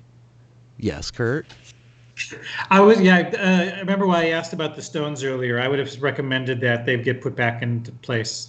There were rocks that were guarded, blocking the entrance. Yeah. Okay. So as the three of you, So now we can't flee or something Not very comes easily, up no. from inside. as the three of you fall into sleep, dreams overtaking you, you're all overcome with a vision collectively, one that perhaps you'll realize later you share, one that will come to Angus later when he takes his rest. It's the sight of an entrance to a vast, vast complex. Huge double doors, big enough for the titans that you saw to stride through, covered in runes, dwarven cut like the ones on the sword and the hand axe that you fetched. And in the center of them is the sigil, like the one on Crixus' scale, of Ruldo the Mirthful, one of the shepherds of the realms of Abrea, the metallic dragons who guard what is left in this world that is good in the province of men. And as the lot of you sleep, taking your various shifts, I think that the scene shifts from like the montage of each of you in this small alcove at the end of this cove after days spent underground battling insects, nightmares, horrors, and the pain that you left behind in your village. We fade to black, and I think the scene reemerges again slowly. We hear howls in the wind, and then we hear voices. This way! Come on! She said push west as hard as we can! There's more of them got away! We can't leave any behind, she says, or it's our hides! And the camera pulls away, and we see the visages of figures in stature sizable to one eerie Vandrin Silverspark, small, mounted in these elaborate saddles on the back of hulking wolves with twisted faces. They wear armor painted blue and ornate metal helms of dark gray iron in the visage of various goblins. Nightmarish ears, twisted maws, teeth, all formed to be hideous and terrifying among them. And as the camera pulls away, we see a half dozen of them riding in a pack, racing along no roads, but bounding through the snow drifts and the scree falls, the avalanches and the stones that cover the Drakencaern Mountains. and the camera pulling further and further and further. We see the vastness of this place. Not a city to be seen, no civilization in sight, save for what smoke lies far to the east from the ruins of these poor young adventurers' decimated homestead, still smoking days after the attack. And I think that lingering on this pack of tiny Sapphire Legion riders on the backs of wolves, that is where we shall leave you adventurers tonight. Oh. You guys seem depressed. Was that sad? I made you sad again? I didn't mean to make you sad. Oh yeah, bring up our absolutely destroyed Okay, I definitely meant to make you guys sad. I'm sorry. I didn't mean to make you sad. I'm trying to make the viewers sad for you. It's really sad what's happening to these kids, you guys. Yeah, I can't. That's too funny. Poor Eerie. But Her baby tiny gnome we'll shoulders. see what happens when you all wake up next week and can consult with one another. But a dream has been shared of a place that lies before you, a vast dwarven fortress beneath the mountains. And that's it. So I hope you guys have fun tonight. I hope that was slightly interesting. I don't know what I thought was going to happen, but great. Okay. I bet I know what that place is. You've definitively made some decisions and some choices in terms of how you want to proceed, whether you realize that or not. So that's cool. I'm unaware of any decisions that were made. No. There was definitely like a moment of like, oh yeah, the ring tells you to go up. And you guys are like, yeah, let's definitely go up. Let's not stay beneath the ground, you know? So I've been like playing Assassin's Creed Valhalla like a monster. And my perfectionist brain is like, I need to complete every area and get absolutely every single thing that I can before I even complete the story in the area. So you cannot do you that. want to go back to the fork in the road where we met the scorpion and explore the other passage? Is that what you're saying? Yes. Yes. We might as well because there's a pack roaming around, right? Well, there's a lot of stuff roaming around, but I have had the good fortune in the last couple of weeks of like helping a lot of new folks kind of get introduced. I've been like doing some D&D stuff with my friends at Post Show Recaps. I'm like doing a monthly show over there. If anybody wants to check it out, go to Patreon, check out Post Show Recaps. We're doing Dungeons and Dragons in Discord, wherein Kurt's friend and mine, Josh Wigler, has made a character that is Arnold. He is a warforged robot barbarian, and he is going to travel across time and space and repair many wrongs that have occurred in the world. It's really like batshit already, off the wall, very fun, very silly. I encourage everybody to go check that out. Other than that, hit me up on Twitter. You guys have thoughts, questions, this and that. I would love to. We've talked about it a few times, but in the next week, get one of you guys back here and let's do a follow-up. Let's make Fireside Chats the official companion to Fireside Tales, and talk a little bit about D&D and about Abrea and about what you think of what's going on here. And Mike can yell at me for being like, I took this feat. Why do you make me keep rolling perception? And I'll be like, dude, I'm sorry. And yeah. Well, let's talk about what we think's happening here. We'll lay it all out for an hour, and you go, maybe. It's possible. Very possible. So that's like what's going on in my neck of the woods. I'm doing a bunch of D&D podcasting. I'm out there. If anybody wants to hire me, hit me up. I'll do your kid's birthday party. We'll run a cool game. There'll be no nightmarish monsters. I can't promise about the dice rolls. That's out of my control. But what about you guys? Anything you guys got going on? You want to hype up? Go, Kurt. No, I was saying nothing for me personally. Definitely want to get folks to encourage them to check out what I like to think of almost as a sister stream in spirit. The folks over at the Sabotage the DM Twitch channel, they brought me on for a couple 2 or 3 weeks last summer to play a gnome cleric in a campaign, and it's the Waterdeep Mallrats. They are currently, I think they started at -4th level, and they played for 4 levels. They just made 1st level characters and they're wrapping up their second season in Black Star Lane of Waterdeep. And I believe that they're going to be, for season 3 in a few weeks, be starting up the Dragon Heist campaign. I have mad love for those guys. I keep meaning to bring them up, so thank you, Kurt. I always have like so much on my mind that I get a little erratic when I get on here because I'm trying to focus. But I love those guys at Sabotage the DM. I have not watched all of their stuff, but they run a really great stream.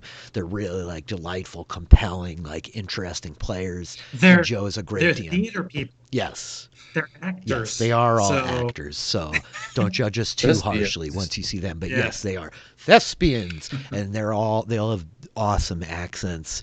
They've said nice things about my voice, but if they knew how jealous I was of their accents, Anyway, Joe's great. I love that he started them in negative 4th level, and I'm over here like, but I'll kill them. You guys need to start at 4th level, like. So talk about a tale of two worlds. We will die. Oh, one of them did die. Yep. I mean, to be fair, but. Yep.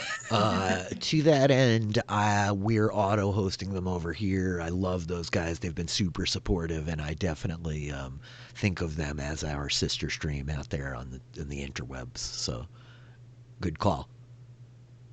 Awesome. What about you, Taylor? How's this sticker game? Taylor's making stickers. Yeah, she's selling them. Sticker thing. It's just Redbubble. I got plants. I got graphic design.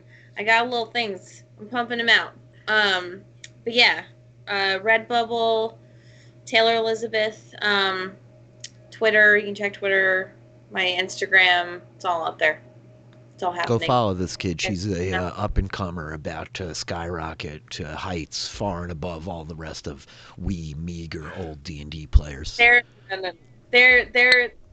I'll get there. I'm working on it. One step at a time, man. Yeah. I'm with you. I'm right behind you, kid. Believe me. We'll get there. Mike, stickers and DVD. John, you guys have anything you want to hype? I do. Support your local libraries. You can find D&D books there, and if not, even games. But request them. Libraries are a great place to find new things like books, movies, and everything. Audiobooks, streaming things, services. So please support your local libraries. I'm a librarian, so please do that. You can find D&D books. I know my library has a whole extensive library of RPG books. And if they can't find it at your library, I would request it because that's what they're supposed to do. Get you what you want. So it's great. Hopefully there's a local library near you that you can support. Mike is super humble, but he is an awesome librarian, and he, through his work with libraries, has introduced like a whole generation of kids to Dungeons and Dragons through like after-school programs, right? Extracurricular activities like at the library. My local library, as well, the library I'm working in right now, I got a D&D program running, and there's like 3 groups that are playing, and we've also built an RPG library, including D&D books, Pathfinder books, Expanse RPGs, Vampire, Cult, all these crazy like 13th. I don't even. There's so many like the Dungeon World. There's Mike is really good at populating the places that he works for with like great resources for people into the stuff we're into. But to his point, the library is a great resource. You should go check it out. Go support your local library, especially at this time in the world when everybody could use a little extra. But yeah, there's a lot of great resources. It's for free. How can you go wrong?